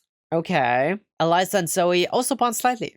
This is a pretty good swap for the Lovers Tribe members. Everybody likes Eliza. Alan collapsing from exhaustion and is medically evacuated from the game. Oh, well. Unfortunately for Eliza, she loses Alan Saja in the last episode. That was her #1 in the game. So that's kind of bad for her. But she does still have this 4-person alliance to lean on. Also, Eliza has kind of lost a lot of social capital here. She used to be liked by everybody, and now she is barely on the board. We got now Grim and Eliza with an unbreakable relationship. Okay. And then Mitchell and Eliza with a medium bond, and Eliza with a medium bond towards Zoe. So Eliza kind of back on the board here. The 8th person voted out of Sims 4 Survivor Battle of the Season, 2nd member of the jury. It is Wayne the Boulder. The Boys Alliance that I thought was not that effective, they got Wayne the Boulder out here. So Eliza kind of losing a little bit of grip on the game here. Wayne was her strongest alliance, I think. The 9th person voted out of Sims 4 Survivor Battle of the Seasons and 3rd member of the jury. Grim. Oh, this is really bad for Eliza, probably. Wolfgang the Tribe has spoken. Somebody flipped on him on the revote. Eliza is the person who flips on the revote. Okay. Which is weird, because Eliza is in an alliance with Zoe. 3rd immunity win for Mitchell. He is kind of a copyist in this season. And the first vote goes to Eliza. 1 vote, Eliza. 2nd vote goes to Eliza as well. 3rd vote goes to Blossom. 2 votes Eliza, 1 vote Blossom, 1 vote left. And the last vote goes to Blossom. We're tied. Eliza and Mitchell, they vote together. They go against the power duo. We're going to do a revote, and the first vote is going to go to Blossom. 1 vote Blossom. 2nd vote goes to Eliza. We're deadlocked. Yeah, we're going to draw rocks. The person who draws the purple rock is going to be Blossom. I thought she was in a very good spot to win this. And we are now at the final 3 with only base game Sims. That is kind of funny. The person winning the final 3 immunity is going to be Mitchell. Mitchell Kalani ties the record here in Sims 4 Survivor Battle of the Seasons. Yeah, I think Mitchell probably won the game here. The final 3 here, Eliza, Mitchell, Zoe. Mitchell, he has the necklace, and he is going to cast the sole vote to eliminate here at the final 3. The 13th person voted out of Sims 4 Survivor Battle of the Seasons, 7th member of the jury. It is Zoe Patel. Didn't really expect anything else here. Mitchell, of course, was gonna take Eliza to the end. We got the final 2 here, Eliza Pancakes and Mitchell Kalani. The first vote goes to Eliza. The 2nd vote goes to Eliza. 3rd vote goes to Eliza. What? Mitchell, he wins 5 immunity wins. He kind of shits on the game, and then nobody votes for him. The 4th vote goes to also Eliza. She's the winner. Unanimous vote for Eliza. Congratulations, Eliza, I guess. She is the winner of the season. I have no idea what just happened. All hail our current reigning Eliza Pancakes. This just goes to show that social game is and forever will always be what takes the cake at the end of the day. Season 18, Glimmerbrook, was back to form as we had a whole new cast of players competing for the title. And here we saw none other than Sammy Garcia, better known as the Ring Bear, take the win. The Ring Bear was placed on the Spells tribe, and history repeated itself once more, as they completely dominated the pre-merge and never attended tribal council. During his time in the pre-merge, the Ring Bear formed a 4-person alliance along with Leah Huada, Temperance, and Yasmin Tinker, but as the Spells members could never solidify anything due to never attending tribal, the alliance shrank down to just him and Leah by the time the merge rolled around. The Ring Bear also formed a second alliance with Haru Matsura and Jazz McPherce, though once again, the alliance wasn't able to solidify, so Haru decided to leave the alliance before they got a single vote in. And so, the Ring Bear entered the merge with 2 final 2s set in place, one with Leah Huada and another with Jazz McPherce. Though he was also quite well liked by his former spouse members, so he wasn't in much risk of getting eliminated early on. The Ring Bear's relationship with Leah grew stronger with each episode, and the two became the closest duo in the game. Leah herself had another side alliance with Jazz and Yasmin, and so her and the Ring Bear had a lot of influence over the Merge tribe. At the final 8, the Ring Bear got spooked that a coup against him and Leah was in play, and so he decided to play an idol on Leah, which turned out to be a misplay as no votes were cast against her, or for him either for that matter. Despite the play being bad in the moment, it helped skew the perception of the Ring Bear and made him appear like less of a strategic threat.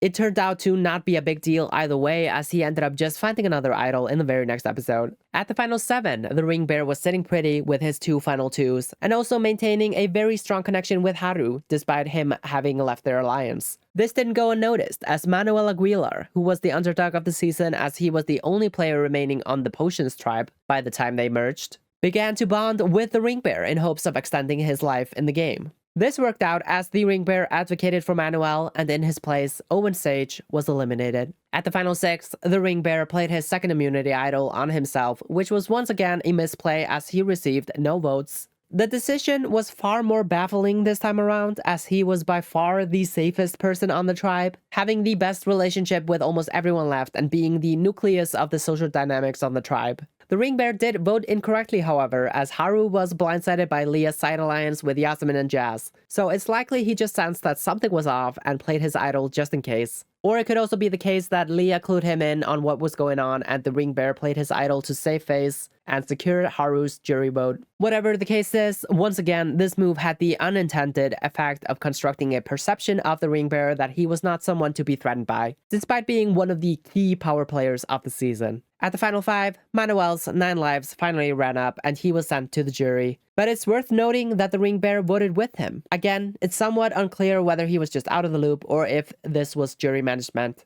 Entering the finale, the Ring Bear spot wasn't looking so hot as he was now at the final 4 with a 3-person alliance that had voted together pretty much the entire time. But he still had his 2 final 2s and they were seemingly more loyal to him than they were to Yasmin, especially as she had gone on somewhat of a comp run and was looking to be a threat to win. And so, when she was unable to win the immunity challenge, the Ring Bear and Leah got rid of her, with Jazz casting a rogue vote against Leah after the two had an argument back at camp. In one fell swoop, the Ring Bear had regained his momentum, as he was entering the final 3 with 2 locked-in final 2s, and the other 2 engaged in a feud. It wouldn't really matter who won immunity, either way, he was heading to Final Tribal Council. But there was certainly a preferable outcome for him. Jazz was somewhat of a go-to take to the end, whereas Leah had moved in lockstep with the Ring Bear, and had a far better resume due to her consistent voting pattern and strong relationships with the jury members. Thankfully, Jazz won the immunity challenge. They decided to eliminate Leah, and with that, the Ring Bear had made it to Final Tribal Council. Despite Jazz's GOAT status, the win was not going to be an easy one for the Ring Bear, as his perception had been so thoroughly harmed by his weird idol plays and inconsistent voting. But he managed to pull it out in the end, with a close 4-3 jury vote, thanks to the strong social bonds he had made throughout the season. Next up, we have Sammy Garcia, aka the Ring Bear. And we have our first alliance here. It is Leah Huara. We have also Sammy Garcia, aka the Ring Bear.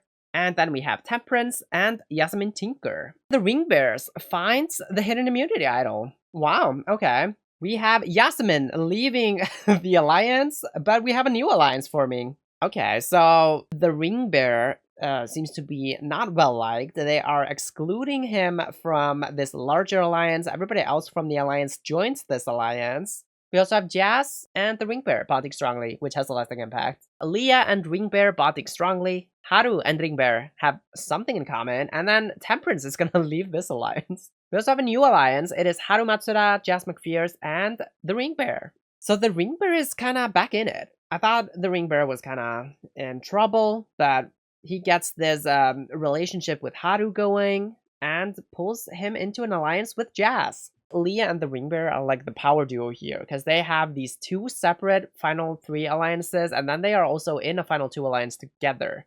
And they also have an unbreakable relationship now. Something is going on with this new alliance. Haru is out. Everybody's leaving alliances left and right on this season. The Ring Bear, he wins immunity. He's got a lot of power. He's got immunity now and an idol in his pocket. So Ringbear is definitely looking like one of the biggest players on the season right now. Leah and Ringbear finding something in common, solidifying their final two. Ringbear stands up. He is gonna use his idol, and he is gonna use it on Leah.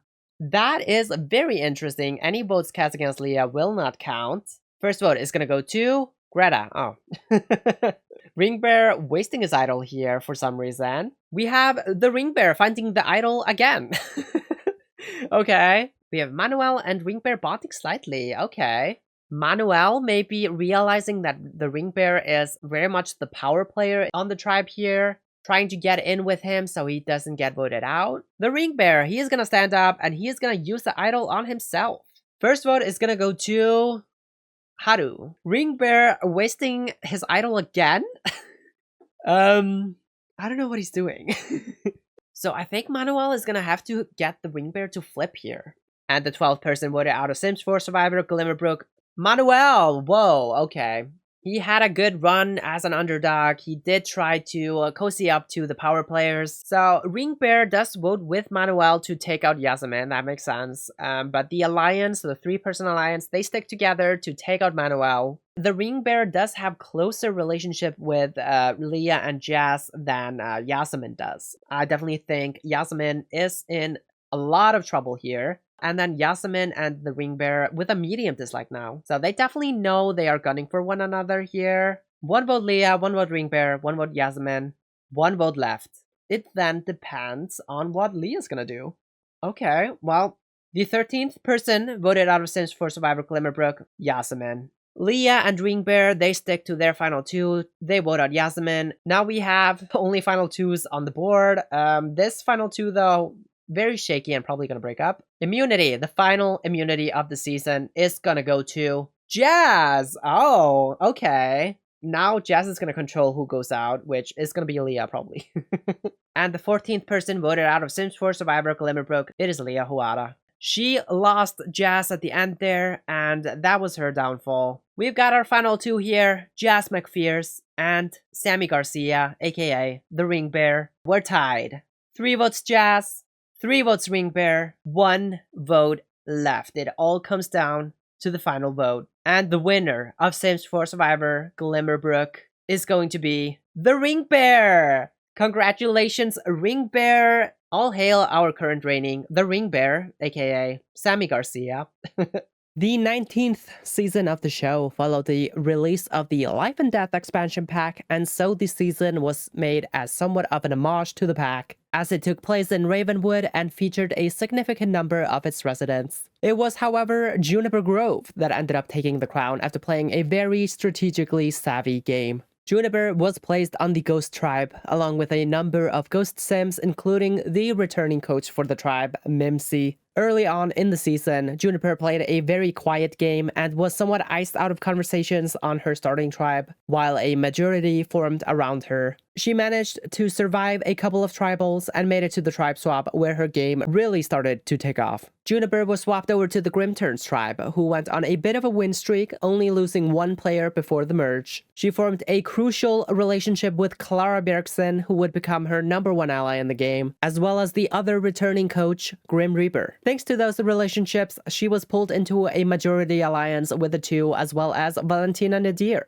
Samira Gomez, and Mimsy. They managed to remain mostly intact come the merge and had the numbers on their side. Clara and Juniper weren't content with just having their alliance, however. Clara had bonded with Nion Spectre during their time on the starting Grimturn tribe, and since he had survived the onslaught over on the Ghost tribe, the 2 decided to realign once more. They formed another alliance and both brought in their closest ally. Clara brought in Juniper and Nion brought in Ignacio Robles. And so, Clara and Juniper were neatly positioned as swing votes in these 2 separate alliances, with pretty much complete control of the flow of the game. The first few merged tribals were dedicated to taking out anyone that was outside of these 2 alliances. They started with Melee Kahananui, who was a close ally of Ignacio's, and therefore a potential alternate option for him and Nion if they ever decided to betray Clara and Juniper. Melee was followed by Sulmira, who was then followed by Valon Vares, the 2 of which were completely on the outs on the tribe. For both of those votes, Clara and Juniper went behind the Grimturn alliance's back and allowed Grim and Valentina to vote incorrectly.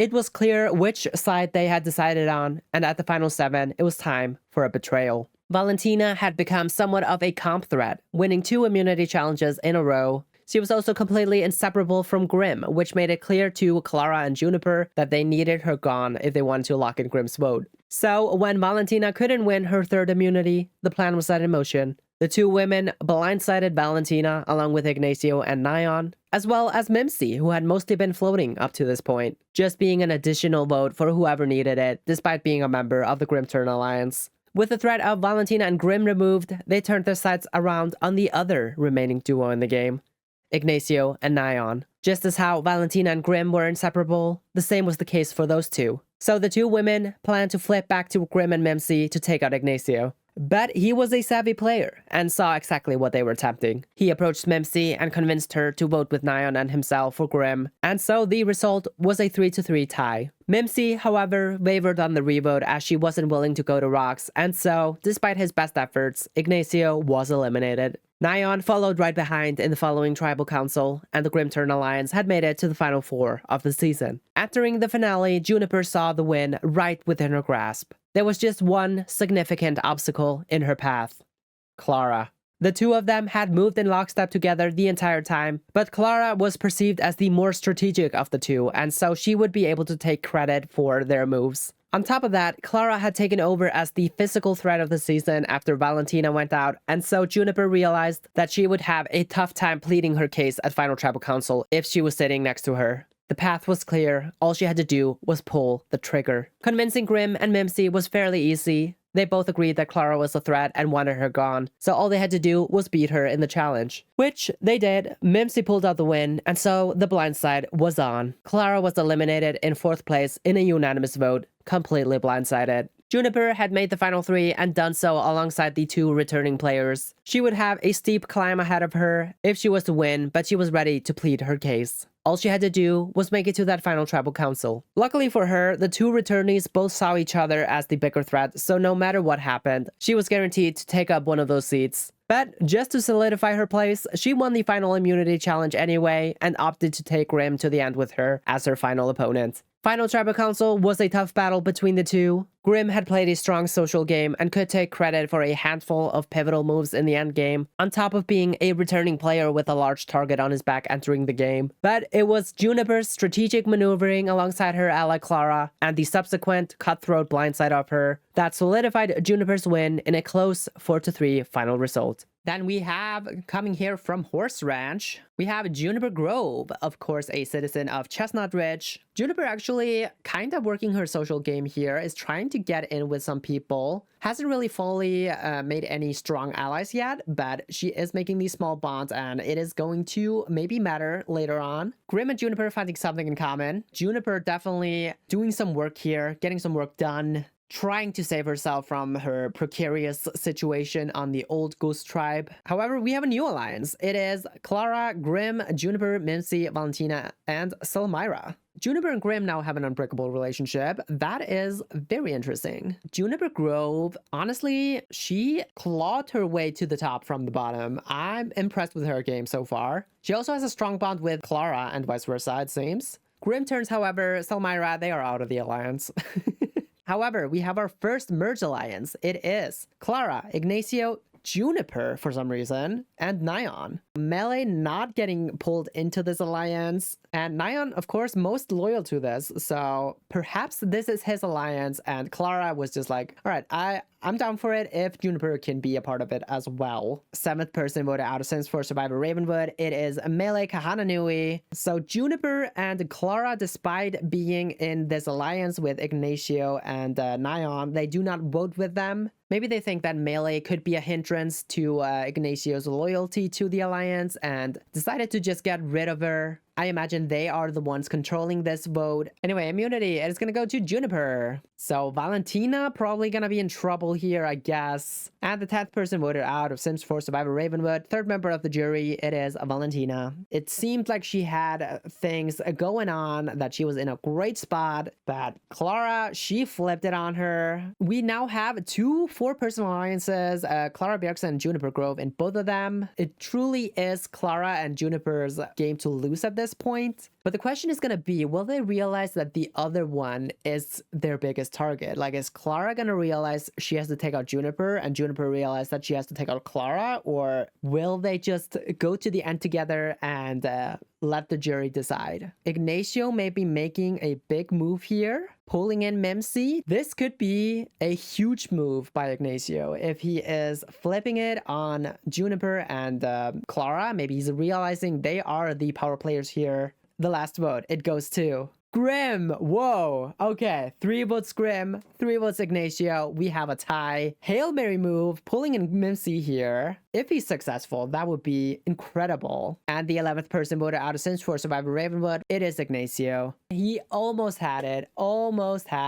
But Mimsy, she got scared. She didn't want to draw rocks. Juniper actually with worse spawns here than Clara is. Juniper Grove is the other frontrunner. I think it is probably between her and Clara. All right, we got our final 4 here. Clara, Grim, Juniper, Mimsy. First vote is going to go to Grim. Second vote goes to Clara. Third vote is going to go to Clara. It all comes down to the final vote, which will be Juniper's vote. Did she flip on her? Did she not? Let's find out.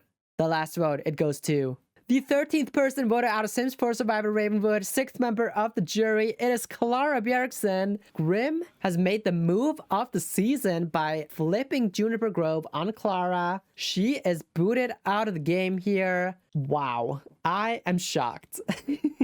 The final immunity is gonna go to Juniper. Okay. Let's go to Tribal. Let's see who Juniper decides to vote for. The 14th person voted out of Sims 4 Survivor Ravenwood, and the 7th member of the jury, it is Mimsy. We got our final 2 here, Grim Reaper and Juniper Grove. 2 very strong candidates to win the game here. We are tied 3-3. It all comes down to the final vote. The 7th and final vote, which will crown our winner, is gonna go to Juniper. Congratulations, Juniper. She has won Sims 4 Survivor Ravenwood. Incredible winning game by Juniper. Congratulations. All hail our current reigning Juniper Grove. The 20th season was a milestone season for the show, and so I decided to do something different. For the first time, the cast would be voted on by the viewers, i.e. you guys. I compiled a list of 48 one-time players who I thought deserved a second chance at the game, with the 20 highest vote getters making the cast proper. One of the players voted on was Granite Falls fan favorite Penny Pizzazz, who managed to pull off an under-the-radar come-from-behind victory. Penny began the season on the Llama Lagoon tribe, where she would end up remaining up until the merge, despite 2 tribe swaps. Early on, she managed to find a clue to her tribe's hidden immunity idol, which would be hidden at the next immunity challenge, but she was unable to find it. Otherwise, she mostly stayed under the radar until the tribe swap. After the first swap, Penny found another clue to the idol and got a second chance at getting it, and this time she succeeded in doing so. She also formed a 3-person all-women's alliance with fellow Granite Falls cast member Faye Harris, and together they brought in Judith Ward as well. However, Faye left the alliance almost immediately, and so Penny and Judith brought in Grace Anansi to replace her. As the season went on, Grace would become Penny's closest ally, as the two grew closer and closer with every episode. Later, they also picked up Aqua Song as a 4th, which Penny wasn't too keen on, as the 2 of them had butted heads. But she was overruled by the other 2 women, so she just had to go with it. This iteration of the Llama Lagoon tribe never attended Tribal, and so the alliance remained intact once the second swap took place. Penny remained on Llama Lagoon once more, and so did her entire alliance, with the exception of Grace, who was swapped over to the Bridgeview tribe. But with Grace gone, Penny lost loyalty to the alliance. Now that it was just her, Judith, and Aqua, whom Penny didn't like, she had no interest in working with them anymore, so she left the alliance. After Llama Lagoon lost the immunity challenge, the target was placed on the only man on the tribe, Manuel Aguilar. Unbeknownst to them, however, was that Manuel had an idol. He played it on himself and idoled out Elphaba. Penny had made the merge and was reunited with Grace. But since Penny was out of their alliance, they didn't pick back up their working relationship right away. Penny had learned from her loud early merge on Granite Falls that she needed to focus more on managing her threat level, and so she decided she should lay low for a while and slowly work on building relationships before resurfacing in the game later on. She did make one pivotal alliance when she entered a final 3 with Sunny the Tragic Clown and Jeb Harris, which would later turn into just a final 2 between her and Sunny. Chaotic is a very apt word to describe the early merge of Second Chances. Entering the merge was a complex interweb of relationships thanks to the multiple tribe swaps, but key to it all were the 2 familial relationships that entered the game. One in grandfather and grandson Ignacio and Aurelio Robles, and the second being mother and son Faye and Jeb Harris. Aurelio and Jeb had also themselves entered the season with a previously established relationship, as they had been allies on Generations. So it was looking as if the 2 of them would bring their 2 family members into an alliance and run the gamut. But instead, Jeb blindsided Aurelio and rallied the troops to take out his grandfather Ignacio, so Aurelio wouldn't stray from Jeb. This caused Nyan Spectre, Ignacio's #1 ally on Ravenwood, to rage quit the game, as he had wanted to play with Ignacio again. Jeb's plan severely backfired as Aurelio immediately turned on him, which he likely should have predicted, to be honest. Aurelio began constructing an army to go against Jeb, and after a 1 tribal intermission to take out Judith to neutralize the threat of the Women's Llama Lagoon Alliance, it was eye for an eye. Jeb and Faye had formed a plan to take out Penny, as Faye knew how strong of a player she could be from their time together on Granite Falls. But Aurelio wanted vengeance. He hatched a plan of his own with his ally Sunny. Sunny would play his extra vote that he received from a previous challenge, and the 2 of them, plus Penny, would force a tie between her and Faye. Sunny clued Penny in on the plan, and she was on board. However, she wanted to ensure her safety, and so, at Tribal Council, she whipped out her idol. The votes from the Harris' side of things were flushed away, and Faye was sent packing. Jeb would follow right behind his mother in the following episode, and Aurelio had successfully avenged Ignacio. After all that chaos, we were at the final 8, and things were looking to be cooling down a bit. Aurelio had become the head of the power structure, having a final 2 with Sunny, as well as an additional 3-person alliance with Summer Holiday and Sydney Price. Despite having worked with Penny on the blind side, he had never considered bringing her into the fold, which made her feel uneasy. She realized that she had become a bit too passive, and it was time to kick it back into high gear, and she would start by overthrowing Aurelio. Penny picked things back up with Grace, and the 2 officially solidified their final 2. But the 2 of them wouldn't be enough to take over the game. When the consensus target landed on Aqua and the plan was to unanimously vote them out, Penny saw an opportunity. She let it slip to Aqua that the votes were heading their way. The idea was that, in the case that Aqua had an idol, Penny and Grace could put their 2 votes on Aurelio and he would go out instead. It was risky, as they had no way of knowing if Aqua actually had something or not, and a rogue vote in the wrong place could ruin everything. But it was worth a shot. And lo and behold, Aqua did indeed have an idol. They played it on themselves, and with Penny and Grace's 2 votes now being the majority, Aurelio was idled out of the game. With Aurelio's departure, the game blew up wide open. His alliances crumbled, and left were only a bunch of scattered final 2 deals. At the top of the food chain now were Penny and Summer, as both had 2 separate final 2s entering the final 7. Penny with Sunny and Grace, Summer with Sydney and Manuel. But it was still anybody's game. With Aqua having served their purpose, Penny was ready to get rid of them, as the 2 still hated each other, and so the following tribal, Penny went behind her 2 final 2's backs, and temporarily teamed up with Summer to take Aqua out. Entering the finale, Penny was in a very solid spot, as she still had her 2 final 2's locked in, despite not cluing them in on the previous vote. But the same was still the case for Summer. The 2 of them knew they had to go against one another, and whichever came out on top would have a great shot at winning. However, Summer fumbled the ball. Her allies, Manuel and Sydney, weren't on the same page as her, and were ready to jump ship, and so all 3 of them ended up voting separately. This allowed Penny to easily pile her 3 votes onto Summer, and in a wild 3-to-1-to-1-to-1 vote, Summer was eliminated. Now, only 5 players remained, 2 of which were Penny's allies. Something wild would have to go down for Penny to not make it to the end, but she pretty much had the game on lock.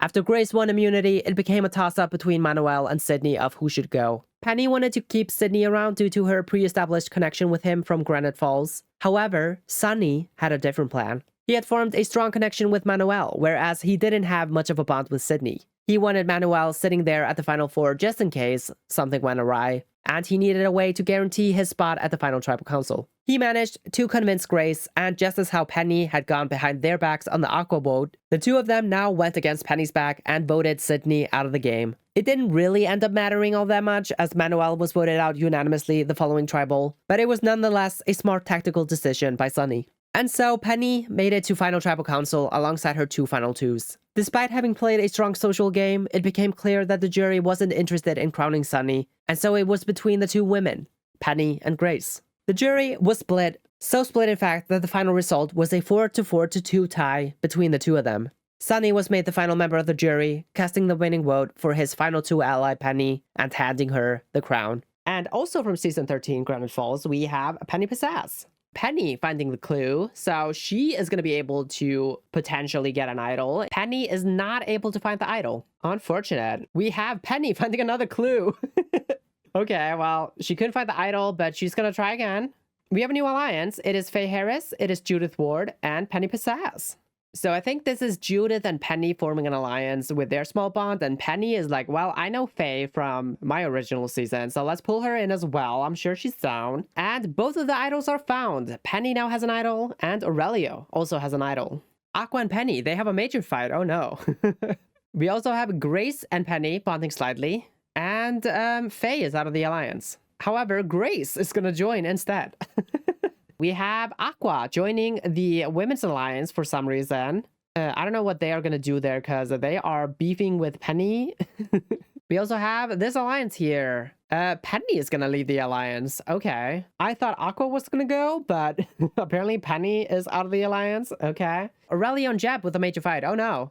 That's not great. Maybe Jeb having this fight with Aurelio is like, all right, maybe me and Aurelio are not that strong. I might have to have something else. The 8th person voted out of Sims 4 Survivor Second Chances. The first member of the jury. It is Ignacio. Did Jeb turn on Aurelio and get his grandpa out so he could have Aurelio loyal to him? If so, that is a wild move. Jeb is now only a loyalty of 5 in the 3-person alliance. So he is done with Aurelio. Wow. And he leaves the alliance. Okay, well, Jeb is officially done with Aurelio. He's out. He's like, I'm done with it. Fuck you, Aurelio. Generations, no more. But before we vote, Sunny is going to use his vote steal on Sydney. So Sydney, you will not vote. Penny, she stands up. She's going to use her idol on herself. Any votes cast against Penny will not count. The first vote is going to go to Penny. Does not count. Penny does not count. Penny does not count. Oh my god. Penny always with massive idol plays. And then we got Penny does not count. Is there going to be more? Next is Faye. And the 10th person voted out of Sims 4 Survivor Second Chances. 4th member of the jury. It is Faye. Whoa, okay, so Aurelio and Sunny, they make a move against Faye here with Penny. What? Jeb leaves their alliance and they're like, fuck you, Jeb. We're gonna vote out your mom. Incredible. Oh my god. Penny, they clue Penny in. So this is basically a war between Aurelio and Sunny, and I guess Penny is kind of tagging along to that. And then now Jeb, Manuel, and Summer. Penny and Aqua with an extreme hatred now. Okay. But we have a new alliance. It is Jeb, Penny, and Sunny. I don't know why Jeb is here, but Sunny has an unbreakable relationship with Penny. The 11th person voted out of Sims 4 Survivor Second Chances. Jeb Harris. Whoa. Heads out the door immediately after his mom. Aurelio's revenge. He votes for Jeb here. He does not vote with his alliance, which is Sunny. Maybe Aurelio saw that he was immune. He was like, I'm gonna make a move. I'm gonna get rid of Jeb. And now Penny and Sunny with the final 2 after Jeb is out. And we have a new final 2. It is Grace and Penny. Aqua, they are gonna use the idol on themselves. Any votes cast against Aqua will not count. Aqua does not count. Whoa. Okay, so Aqua definitely would have gotten the boot here, probably. Aqua does not count. Whoa. Aurelio. 1 vote, Aurelio. And the 12th person voted out of Sims 4 Survivor Second Chances, Aurelio. Grace and Penny, the newly formed final 2, they are the ones that get Aurelio out of the game here. So Aurelio, first time around, rocked out of the game. This time around, idled out of the game. I feel like this relationship between Penny and Grace that just formed, that could become a very powerful relationship. On the beach, we have only final 2s now. At the moment, Penny and Summer have the most social capital. So perhaps it's a war between Penny and Summer at this point. Whoever can maintain the most amount of allies after this next tribal, I think they are probably a favorite to win. First vote goes to Manuel. Second vote goes to Penny. Third vote is gonna go to Summer. Oh, and the next vote goes to Grace. What? Everybody catching votes. The next vote goes to Summer, the 14th person voted out of Sims 4 Survivor Second Chances. 8th member of the jury. It is Summer. Penny definitely controlling this vote, it seems. With Summer gone, we only have Penny with final twos. Maybe Penny is winning. The 16th person voted out of Sims 4 Survivor Second Chances, Manuel. We got our final three here. Grace and Nancy, Penny Pizzazz, and Sunny, the Tragic Clown. So it comes down to Penny or Grace. The 10th and final vote goes to Grace.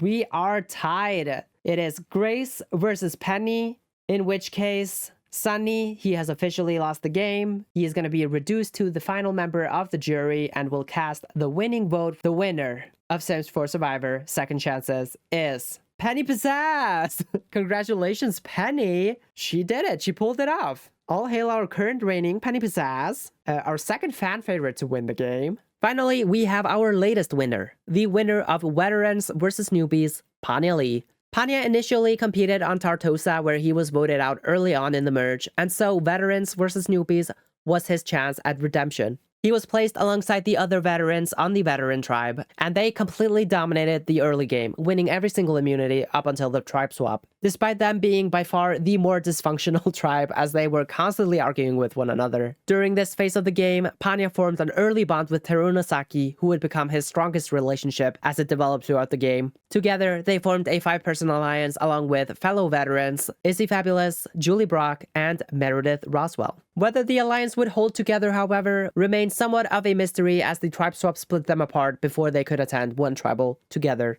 Panya was swapped over to the Newbies tribe, and so were his allies Teruna and Izzy. Julie and Meredith, however, remained on veterans. On either tribe, the former veterans outnumbered the newbies, which should have been a massive advantage for them, if it weren't for the fact that the veterans all hated one another. One such negative relationship was that of Teruna and Izzy, so Panya had to work overtime just to keep the two on the same page, and not have them turning on one another. He was able to hold things together for their first tribal council, and the former veterans got rid of Yena Assad, who actually also got piled on by their former tribemates on the Newbies tribe, and was eliminated unanimously. In episode 7, Panya was sent to exile after losing the reward challenge, and there he was able to find a hidden immunity idol. Always a useful tool to have in your back pocket. Not everything was coming up roses for Panya, however, as Meredith decided to leave their 5-person alliance. On top of that, an opposing threat was emerging on the Newbie tribe, helmed by Soshi Luna, who was by far the strongest Newbie player in the pre-merge. She had formed a 3-person alliance along with her ally, Radvan Gomez, and together they had managed to pull in the former veteran, Tia Bailey, over to their side. This did not go unnoticed by Panya, and so he had to make extra sure that his 2 allies wouldn't get tempted to flip. They were about to enter a 3v3 battle with Dominic Soto as the swing vote, and so Panya put in some work to try to sway her towards his side of the board. Dominic, however, also had a good relationship with Tia, so it was up in the air which side she would vote with until Pen hit Parchment. When they attended Tribal, Panya's efforts proved successful as Dominic picked their side, and Soshi was voted out, and along with her went pretty much any chance of the newbies having any sway in the game. The veteran trader, Tia, followed right behind Soshi. Panya was in a great spot entering the merge, and even before that, he managed to lock in an additional alliance between himself, Teruna, and Dominique. Julie had managed to survive to the merge as well, over on the other tribe, and so the original veteran alliance was back together, with the exception of Meredith, of course. At the first tribal council, Panya misplayed his idol when he played it on his ally Teruna, despite no one targeting him, but it wasn't a big deal. Instead, Radwan was unanimously voted out, and right behind him was Mila Munch, another of the newbies. This left Sachiko Nishidake as the sole remaining newbie player. Now that mostly veterans remained at the final 8, they once again began to stare daggers into one another, and Sachiko was for the most part just ignored. Izzy finally decided he'd had enough of Teruna and left the veteran alliance. His timing couldn't have been worse, as a women's alliance was being formed in the same breath, which included the now tied duo of Meredith and Sachiko, as well as Luna Shadows, who had played a very quiet game up to that point. One could say she was hiding in the shadows. With this new alliance formed and Izzy turning on Panya and his allies, For the first time, Panya wasn't in control of the vote, and so he lost one of his numbers when Dominique was voted out of the game. Panya needed to change course, and he needed to do so fast. His options were quickly running out as the women began gaining momentum, but that's when he realized what he needed to do. If you can't beat him, join him. Panya still had a decent relationship with Meredith from when they were working together, and so he approached her with a deal. Instead of their two duos fighting it out and ensuring their mutual destruction, why not just link up and make sure at least one of them made it to the end? It was an enticing offer, and it only got better when Panya offered Izzy's head on a silver platter to her. Meredith had grown to dislike Izzy and wanted him gone. And him and Julie had also grown very close and were looking to be a solid final two. So, Meredith accepted the offer, and with their combined 4 votes, they went behind Julie's back and voted out her closest ally, Izzy. The collaboration between the duos had been a raving success, and heading into the final 6, they decided to keep the ball rolling. The 2 other players left were Julie and Luna. Once the 2 of them were out, then the duos could duke it out. But as tends to be the case so often on Sims 4 Survivor, when you get too comfortable, that's when things are most likely to go wrong. After winning the reward challenge, Sachiko made the mistake of sending Luna to exile. Sachiko had been there multiple times in the past few episodes and had been unable to find the idol, so she believed someone else had already pocketed it. But she was wrong. There was indeed an idol still hidden on exile, and Luna managed to find it. Julie would then go on to win the immunity challenge, and suddenly the newly established alliance of duos would be the only people vulnerable at Tribal Council. But as if the universe itself was stepping in, a miracle happened. Out of nowhere, Luna injured herself and was forced to leave the competition. A sad end for us, the audience, as it was shaking up to be an explosive Tribal Council, but a lucky break for the duos. The following tribal, they swiftly took Julie off the board, and the duos had succeeded in becoming the final 4. As they had agreed on, it was now time to duke it out. May the best duo win. Once Taruna won immunity, the women had no other target than Panya. They placed their 2 votes on him, while Taruna and Panya put theirs on Sachiko. As was expected, the tribe was deadlocked, and so Sachiko and Panya had to go into fire against one another. Panya managed to beat Sachiko, sending her out of the game. Panya and Taruna had come out on top and pretty much guaranteed their seats at Final Tribal Council. All they would have to do was beat Meredith in the final immunity challenge, which Taruna did with ease, and so she became the last member of the jury. The 2 men had played a very similar game, as they had been tightly aligned the entire time. However, Panya's more overt leadership between the 2 and use of social capital to manipulate the game in their favor gave him the edge over Taruna, and so, after a 6-2 final result, Panya was crowned the winner. Next we have here, coming from Season 7, Tartosa, Panya Lee. Panya and Taruna finding something in common, and then Panya is impressing the rest of the team, and he pulls in a 5-person alliance. It is Panya Lee, it's Taruna Saki, Taruna brings in Meredith, and then Julie, Brock, and Izzy Fabulous, who also had a small bond. They, for some reason, end up being pulled into this as well. This could be a strong 5. So the 3 guys in the 5-person alliance, they are probably going to stick together. We also have Taruna and Izzy with a medium dislike. Actually, maybe not. Panya Lee, he finds the idol. So that is going to be good for him to have that in his pocket. And Meredith, she is going to leave the 5-person alliance, the original Veterans Alliance. And then Dominic and Panya bond strongly, which has lasting impact. Okay. And the 8th person voted out of Sims 4 Survivor Veterans versus Newbies is going to be Soshi. Oh my god. Whoa, I guess the veterans stuck together and decided to get rid of her. We have Taruna and Panya with an unbreakable relationship, okay? But we have a new alliance. It is Dominic Soto, it is Panya Lee, and Taruna Saki. We have this alliance reunited, although I guess it's only like Julie is back in it, I guess. Panya, he's gonna stand up. He's gonna use the idol on Taruna. First vote is gonna go to Radvan, okay. Another wasted idol. Dominic leaving the Dominic, Panya, and Taruna alliance. Panya and Taruna, they find something in common. Their unbreakable relationship becoming even more unbreakable. And then Panya and Sachiko bonding slightly. Okay, Sachiko working that social game, trying to stick in the game for a little bit longer. But we have a new alliance. It is Luna, Meredith, and Sachiko. We'll see if they are going to be able to counter the power alliance in Panya and Taruna. Izzy now out of the alliance, however, that is going to neuter them a little bit. And the 13th person voted out of Sims 4 Survivor, Veterans versus Newbies. It is Dominique. Panya and Taruna kind of losing power here a little bit. They don't get their way for the first time in the merge. Meredith has a strong dislike toward Izzy. Okay. And the 14th person voted out of Sims 4 Survivor Veterans versus Newbies. Izzy. Oh. Oh, okay. So Meredith and Sachiko team up with Panya and Taruna. Wow. If these four stick together, I think Julie and Luna are screwed. Sachiko and Panya with a strong bond now. Oh, okay. And Taruna and Meredith also with a medium bond. Okay. So these two duos here, they are more closely linked than I thought. I think Luna is probably done here. Sachiko, she wins reward and she's going to send Luna to exile, which I think is a very dumb move. Luna, she finds the idol. Can she win immunity as well? That would actually be pretty iconic. No, Julie, she wins immunity. On the beach, we have Luna with the idol. Oh, never mind. Luna's medically evacuated. Come on. Things were turning around for her. I'm so mad. With the idol as well. Seriously. Anyway, Luna, she's evacuated. She can't be in the game anymore. Tribal is canceled. Goodbye. Anyway, Julie's out of the alliance.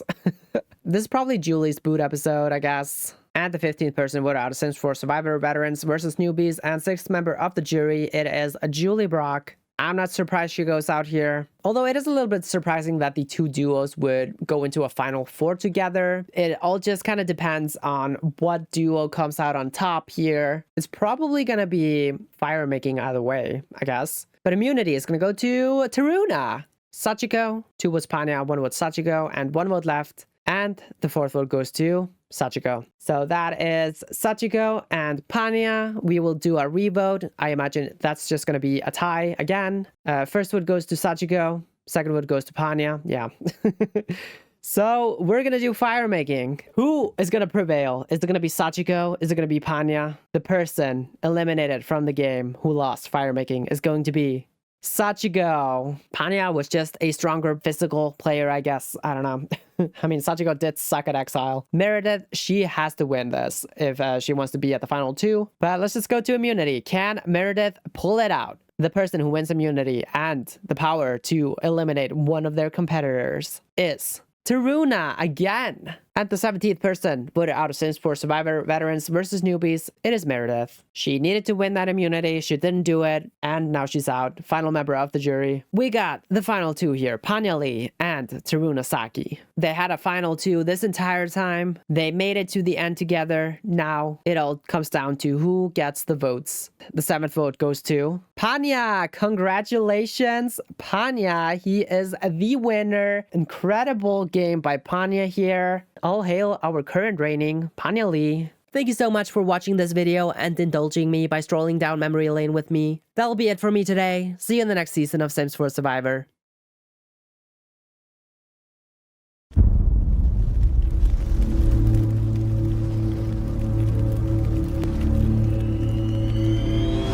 All hail our current reigning Bella Goth, Caleb Bator, Brittany Cho, Thomas Jabari, Ava Harjo, Alex Moyer, Mickey Armelino, Kasim Boonma, Octavia Moon, Rohan Elderberry, Jacob Wolkoff, Dara Kam, Kevin Curry, Layla Eilis, Dancer Rivera, Eliza Pancakes, The Ring Bear, Juniper Grove, Penny Pizzazz, Anya Lee,